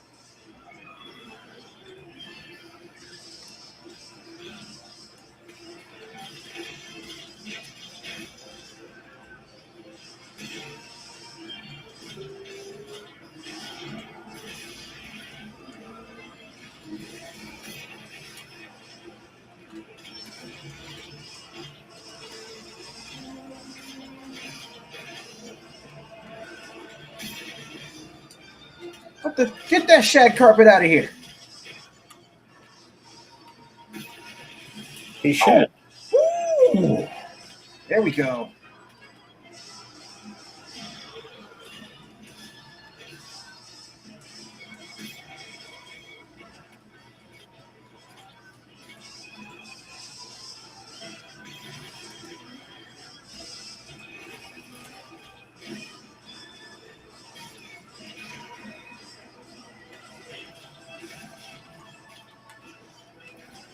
You know, I hope our boys are cheering for us in the back.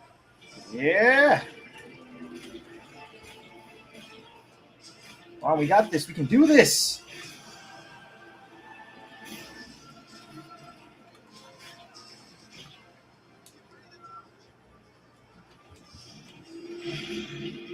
All right, trap time.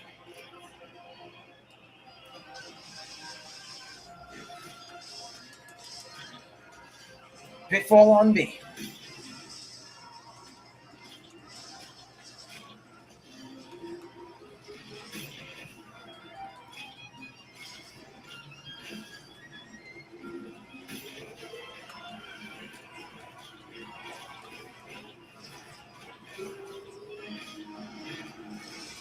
Ooh. I really like that he's trying. I really appreciate it.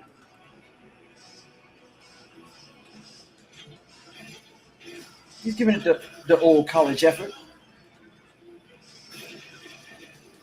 Like, oh, he thinks it's a real fight. That's nice. Oh, God. Oh, he was coming at me over that mound.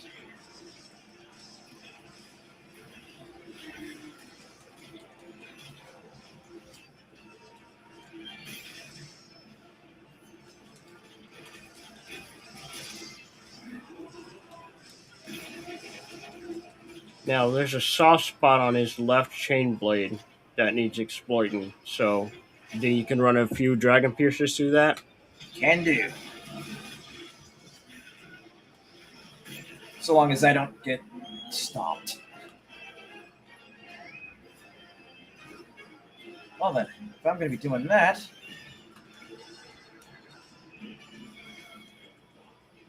Oh, never mind.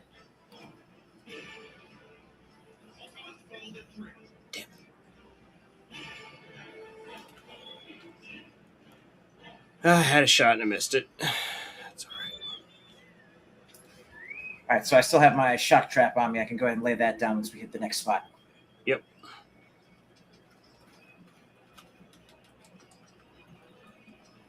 Where'd you go? Where'd you go? Did he go back home? Did he go back to his nest? Close enough.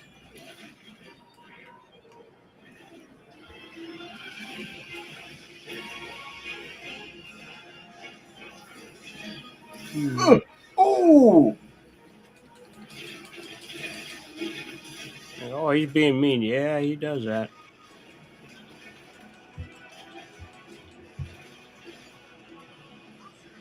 Oh, crap.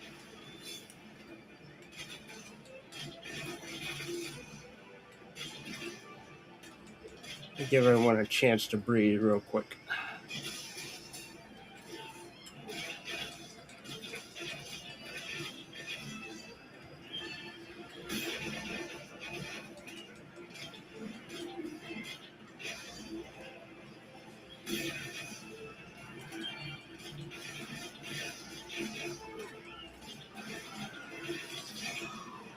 Yeah. There we go.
Okay, I see that wound. Oh, never mind. Ooh.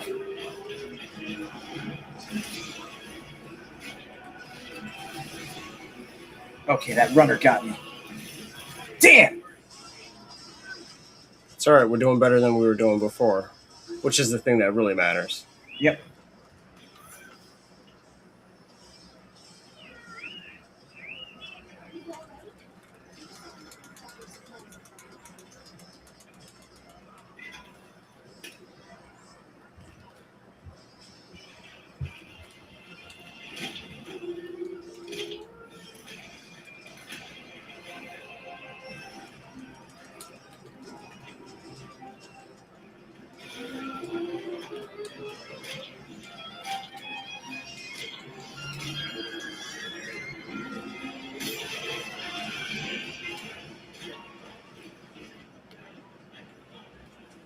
Woo! So, come on, folks. What do you got? I know y'all see all this nonsense happening in front of you. Mm-hmm. Tell us something good. We're getting our asses kicked for your entertainment. Are you not entertained? There we go. All right, so it's 3 parapods.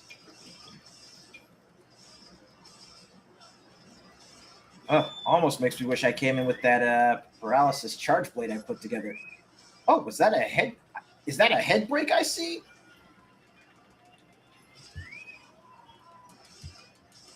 Yes, sir.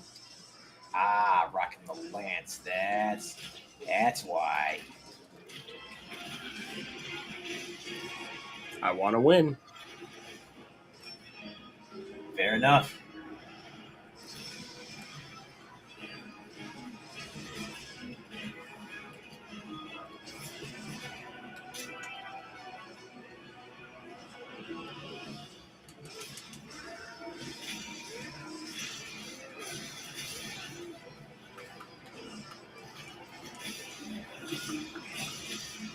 There's a wound on his front left foot. I can't get to it. Got it.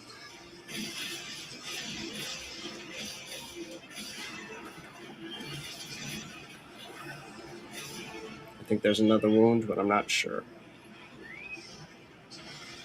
Let's see if I can get the hell out of Dodge real quick. Nope.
There we go. Not much longer now. Once those chains start breaking, they're really hard to break. So if we've got a broken chain, then inevitability is about to come for him.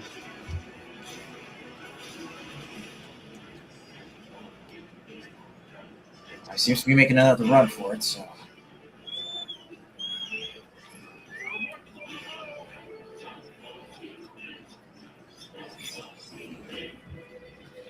We're gonna get this, y'all.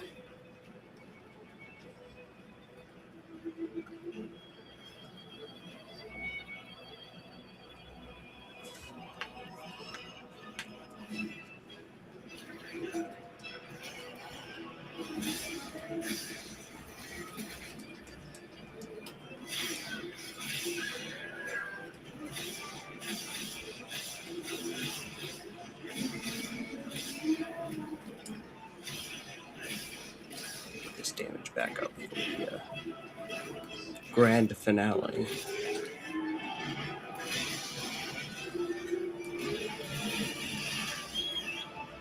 Come on, get me out of it. Damn!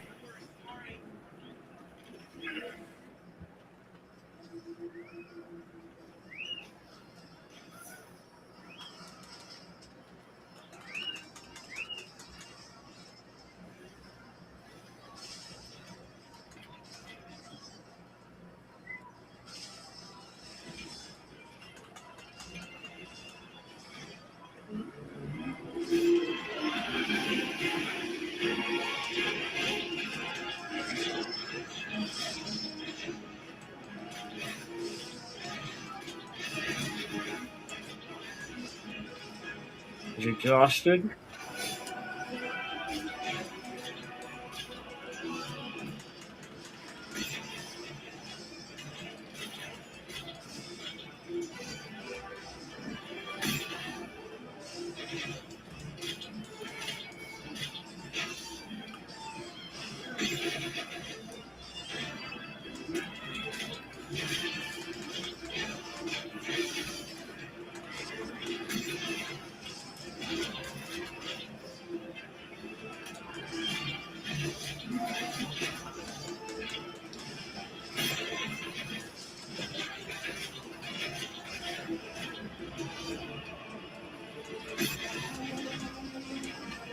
Oh, I don't think he wants this smoke.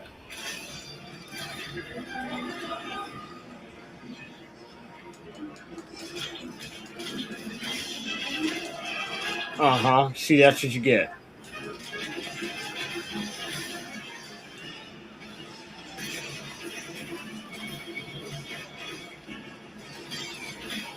Oh, no, you don't.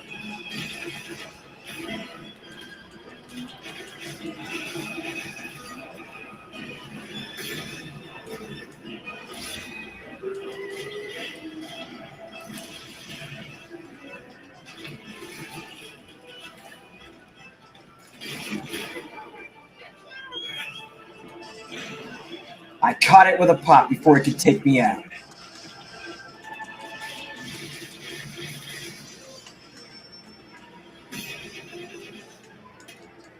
All right, we just got a little more. We got to get over there and finish it. We can do this.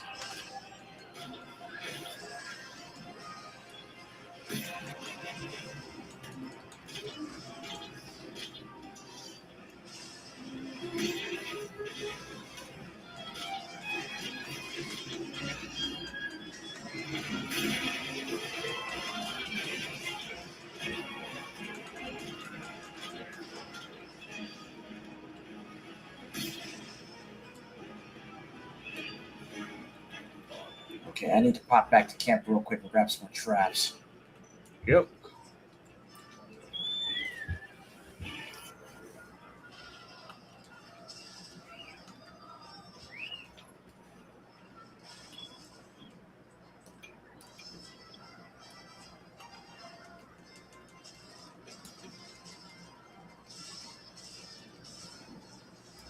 Oh, wait. If it's trappable, then that means I should carry those too. Okay, looks like we got a left foreleg break.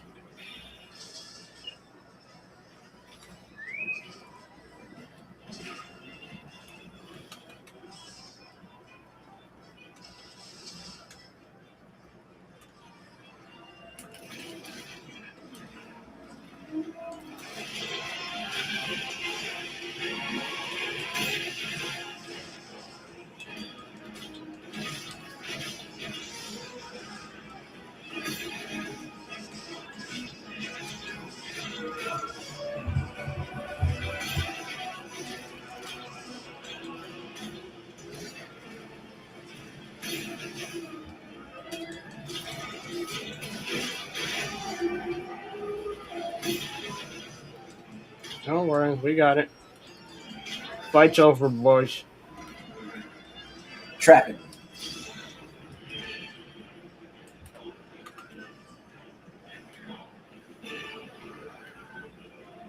Oh, he is literally limping towards home. Yep. So if one of you guys lays down the traps, I got the track bombs.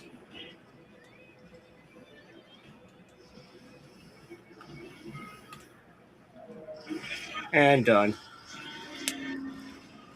Sayonara, baby.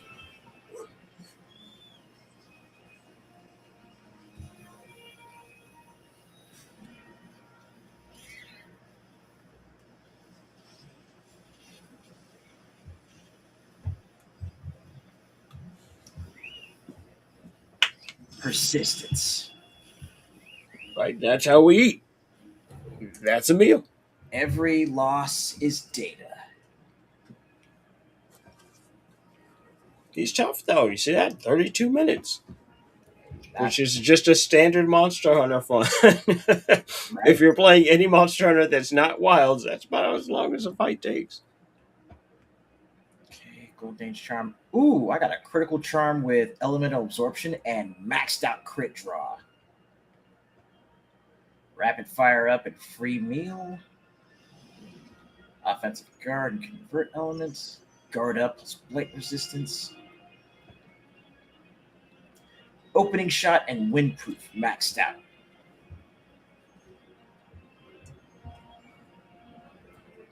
Okay, all these talismans are telling me one thing and one thing only. I'm gonna have to go try and take more of this dude's lunch money. Mm-hmm.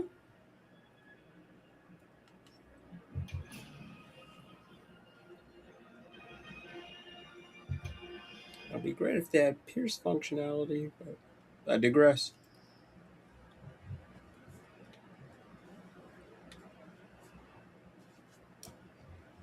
And that right there was a fan-freaking-tastic hunt.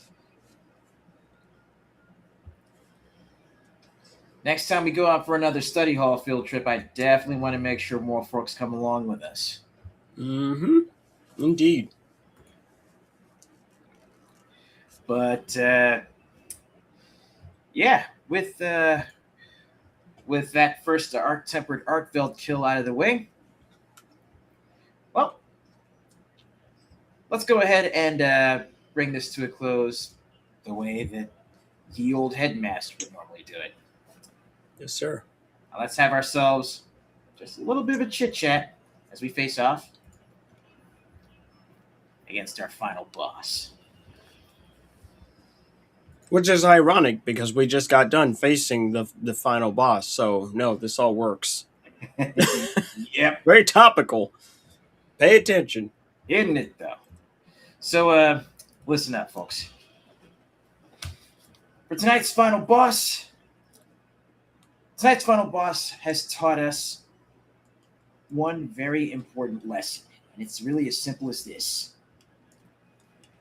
Cooperation and competition breed evolution.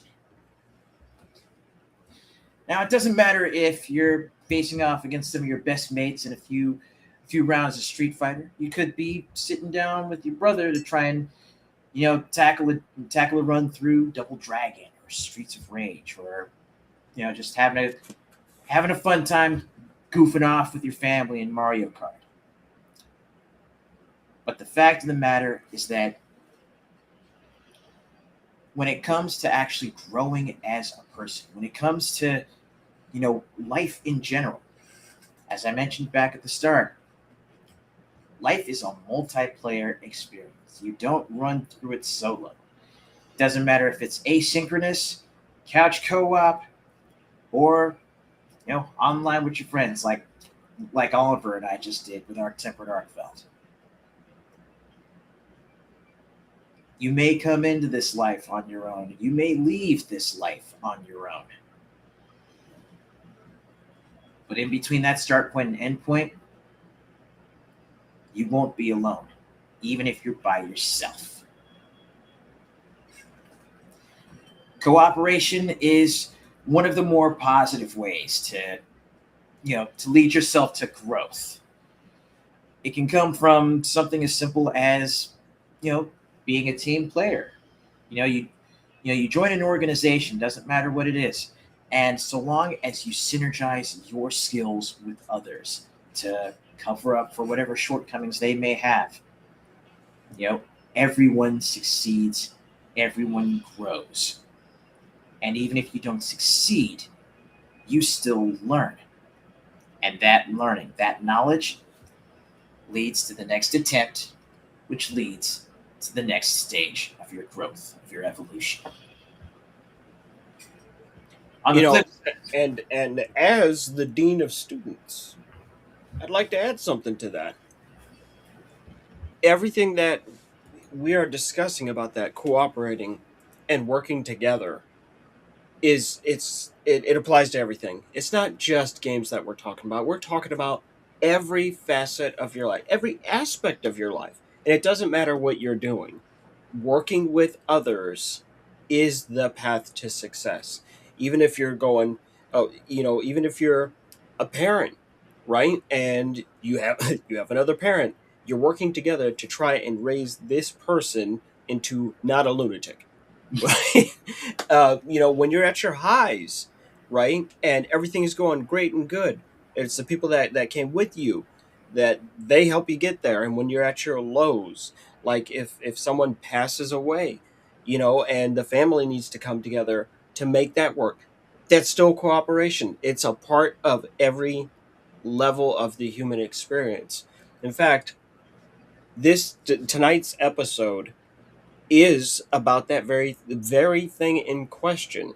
Ace and I had to come together to make sure, because our other two hosts, they had very serious stuff going on and they couldn't be here, and we needed to come up with a way to make sure that we could still get the show off and happening and still be that same familiar place for everyone else. There was a need, and so it's down to us two, and we pulled it off. And I said, we can do this. We did this for almost 10 years. We did this for nearly a decade. We know what we're doing. We just have to retool a couple of things. But and to help people to understand, here's the extent of which we were really under a crunch, but we just hunkered down and did it. Ace got brand new hardware today, things that he has never used in his life. And he and I sat down and sorted that out over 2-3 hours before the show started, just to make sure that everything came out okay. You know, his camera looks wonderful. It looks beautiful. It's fantastic. He just got that camera just literally a handful of hours before the show came up. We sat down and we sorted that stuff out. We had to come up with a title card. We realized, oh, wait a minute, the Headmaster's not available. How are we going to do this? And I said, I think I can do that. I think I can get us a new title card that will just match up with tonight's theme. If he wants to change that later on, he can totally do that. But to make sure that we had continuity, right? But we worked together to achieve it is the most important thing. This episode is here because, the team has a need. Can you guys rise to meet the need, right? Yes, sir. This is always about not when things are easier, not when they're convenient, when things are hard. You show up.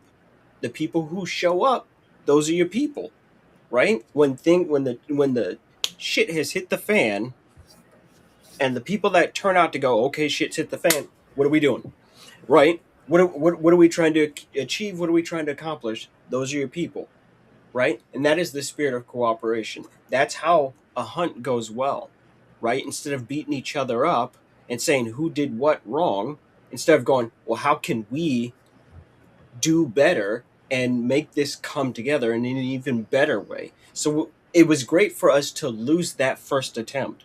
It's a perfect case study of we win together and we lose together too. But most That's how it's importantly, supposed to go. we learn together. We learn together. Now, on the flip side of that coin, competition. Now, competition, seeing as how you are going against someone or even against yourself, competition, if you're not careful, can get ugly. But when it's focused, competition and rivalry? Hell, to pull a quote from Street Fighter, rivalry can often inspire one to become one's best. Just ask Ace and I playing Guilty Gear. Yep. Those are ugly Right. fights. This is my friend and my rival. If he doesn't stop flicking me, I'm going to throw him off a building at some point. And that's after I stop throwing him. Right. If you don't stop him with that, just stop. Nope. But again, we learned very early. And it's like Oliver mentioned the other night when talking about those very same fights. As we progressed, we learned. We became better individuals. We became better fighters. And when facing up against each other, the matches got more intense. They got more focused. And that focus had not only shown through us and through our gameplay, but for the folks watching, yeah, they were brought along for the ride too. Those butt cheeks were clenched. People were worried. They were concerned because they were very, very tense fights. So competition, when applied healthy, can be healthy, right? It was a case of, oh, look, here's someone who is literally on par with me, right? And then it went from being a mechanical game to being a head game, right? And you win some and you lose some, but you live to fight another day. Exactly. And if you remember that and you learn from that, then you just keep getting better with time, right? Exactly. And just to kind of, just to wrap that up, it's all about that growth and remembering that you don't, but there may be times when you're by yourself, but you are never truly alone. You cooperate with others, you compete against others, and everyone involved will rise to the occasion. Hell, there are going to be points where you will have to compete against yourself. And this is where we find a healthy application of competition. If you get up every day and you are aiming to be better than the person you were yesterday, your growth will be steady. Your growth will be constant. Your evolution will be like natural evolution. Invisible in the moment, but dramatic and powerful over time. I got a joke for you guys, even though everything he said is serious, but it keeps coming back to Monster Hunter. One of the things that he said is quite literally one of the taglines for Monster Hunter on the PSP. Because I got to do my historian thing. I got to do that. No, one of the ads for Monster Hunter is, in the world of Monster Hunter, you are never alone. You'll always be hunting with someone. And, in anyone that's watched me and my crew go through Monster Hunter, we don't do fast times because we're trying to compete with speedrunners. We do faster times because we're trying to compete with ourselves. We're trying to be better than what we were doing before. The previous most difficult fight in this was fighting Omega Planetes, right? And it would take us up to 25 minutes to put that guy down. And eventually it's I think we can get this down to 13, 14 minutes. I think we can do it. Not because anybody else was saying to do it, but because we wanted to push ourselves to see how good we could perform under our own standards and not everyone else's, right? But if you have all of those components together, even competing against yourself, he's 100% correct. I do it every day. Every single day. I go, I'm going to be a better dad than I was yesterday. I'm going to be a better father than what I was yesterday, right? I'm going to have more patience than what I did yesterday, right? I'm going to have more understanding than what I did yesterday, right? I want to continue to grow and be better than I was before. And so the joke is, if you keep that mindset right now, here's what's true. At 44 years old, I am far more competent of a gamer than I definitely was at 24 years old. It's not even a competition. I would take that guy and smear him across the ground. It'd just be a bloodbath. You're like, what are you doing to young you? I'm like, what needed to be done? Somebody's got to teach that guy a lesson. I would decimate that guy just because, not because I got older, but because I decided to be better than I was before. And it's that choice that spurs on evolution. It's that choice that spurs on growth, and it's that choice, making that choice to be better than you were the day before. Humanity and growth is an iterative process. That's just it. It's an iterative process. It's a cooperative, and it's a competitive process. And all those things done together in a healthy way leads to amazing things. That's why we even have the games that we have now. Because one guy said, holy crap, I didn't realize we could do that. And then another guy had the audacity to ask, can we do it better? And that's where all the growth of the game industry came from. If it hadn't, we'd still be playing Super Mario Brothers. And we'd be like, this is the dopest thing I've ever seen in my life. No, now we got Mario out here doing Mario Odyssey, running around in Mexico, got a sombrero, got a poncho. I'm like, how did we get here? Well, that's how we got here. No, it's great. It's a great game. I encourage everyone to go play Super Mario Odyssey. It's fantastic. I said, oh, Mario said C. I didn't know I was going to go down that road. Next thing you know, there's a T-Rex with Mario's hat on and got a mustache. And I was like, oh, we have just lost our minds. Let's keep going. Let's see what happens. Exactly. But that being said, folks, I do have one last thing. Mm-hmm. Just a quick call out. We, normally Nick would have covered this, but this is so big that I wanted to make sure that we take the time to recognize it in this week's episode, as opposed to waiting till next week. But the fellow that they consider the father of all Sega hardware just passed away. I'm trying to get his name. Hideki Sato. Worked his way all the way up from engineer to become Sega's acting president, and he was with the company for 33 years. He began his career in 1971. To put that into perspective. And this man did everything all the way up through the Dreamcast. He was there. He was there for all the hardware. Yep. And he just passed away on the 13th at 75 years old. So, however you feel about Sega, whether or not they should have stayed in the industry, but, that competition Ace was talking about, if Sega hadn't been there, Nintendo might not have grown the way that they needed to. If Sega hadn't been there, the PlayStation may not have existed in the first place. Right? Because of this stuff, NVIDIA may not exist. If you can believe that, you're like, what? What do you mean? NVIDIA might not exist as a company because when they were very, very, very small, right, they hit up a stalemate. They were going to do some unique stuff for Sega, and then they couldn't get it done. But they knew they were on the edge of something great.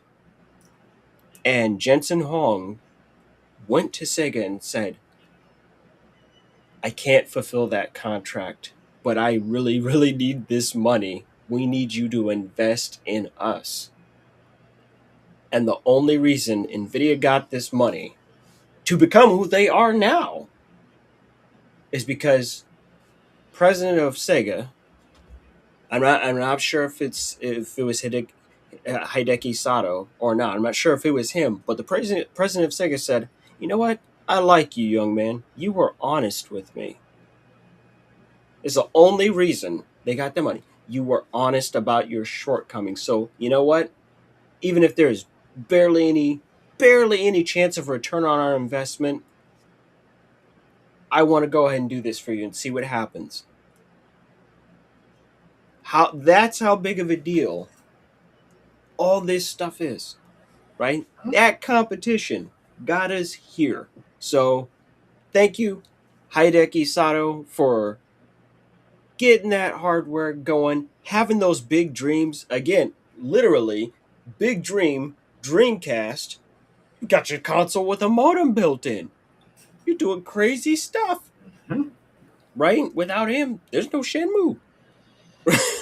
Like, you can't do it. Yu Suzuki wouldn't have the machine to even be able to pull that off. No, it's crazy. Big ups to that man and to everyone else who and there was quite a few people that passed away in this past week. But big ups to them. We thank you for your contributions to the iterativeness of the human race. You know, that's also a big shout out to Robert Duvall, who just passed away too. One of the best character actors of all times in film. Never forget the people who get in there and they contribute and make things better and great. Take it away, Ace. It's as simple as that. And with that, that's going to do it for another session here at the Gaming Academy. We greatly appreciate y'all coming in here and just, learning, laughing, and gaming with us for these last few hours. It's been an incredible experience actually, taking point on this and, doing what we can to try and not just bring back that old Metro City Boys spirit, but bring it forward for all of you out there listening live and after the fact.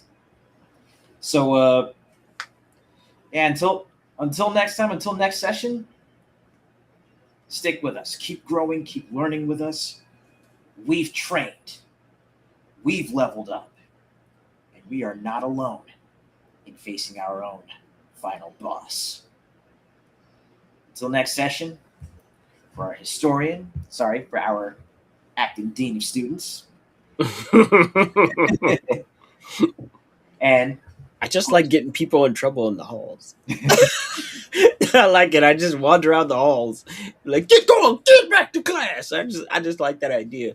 you raggedy bastard. But seriously, until next time, everybody. Class dismissed.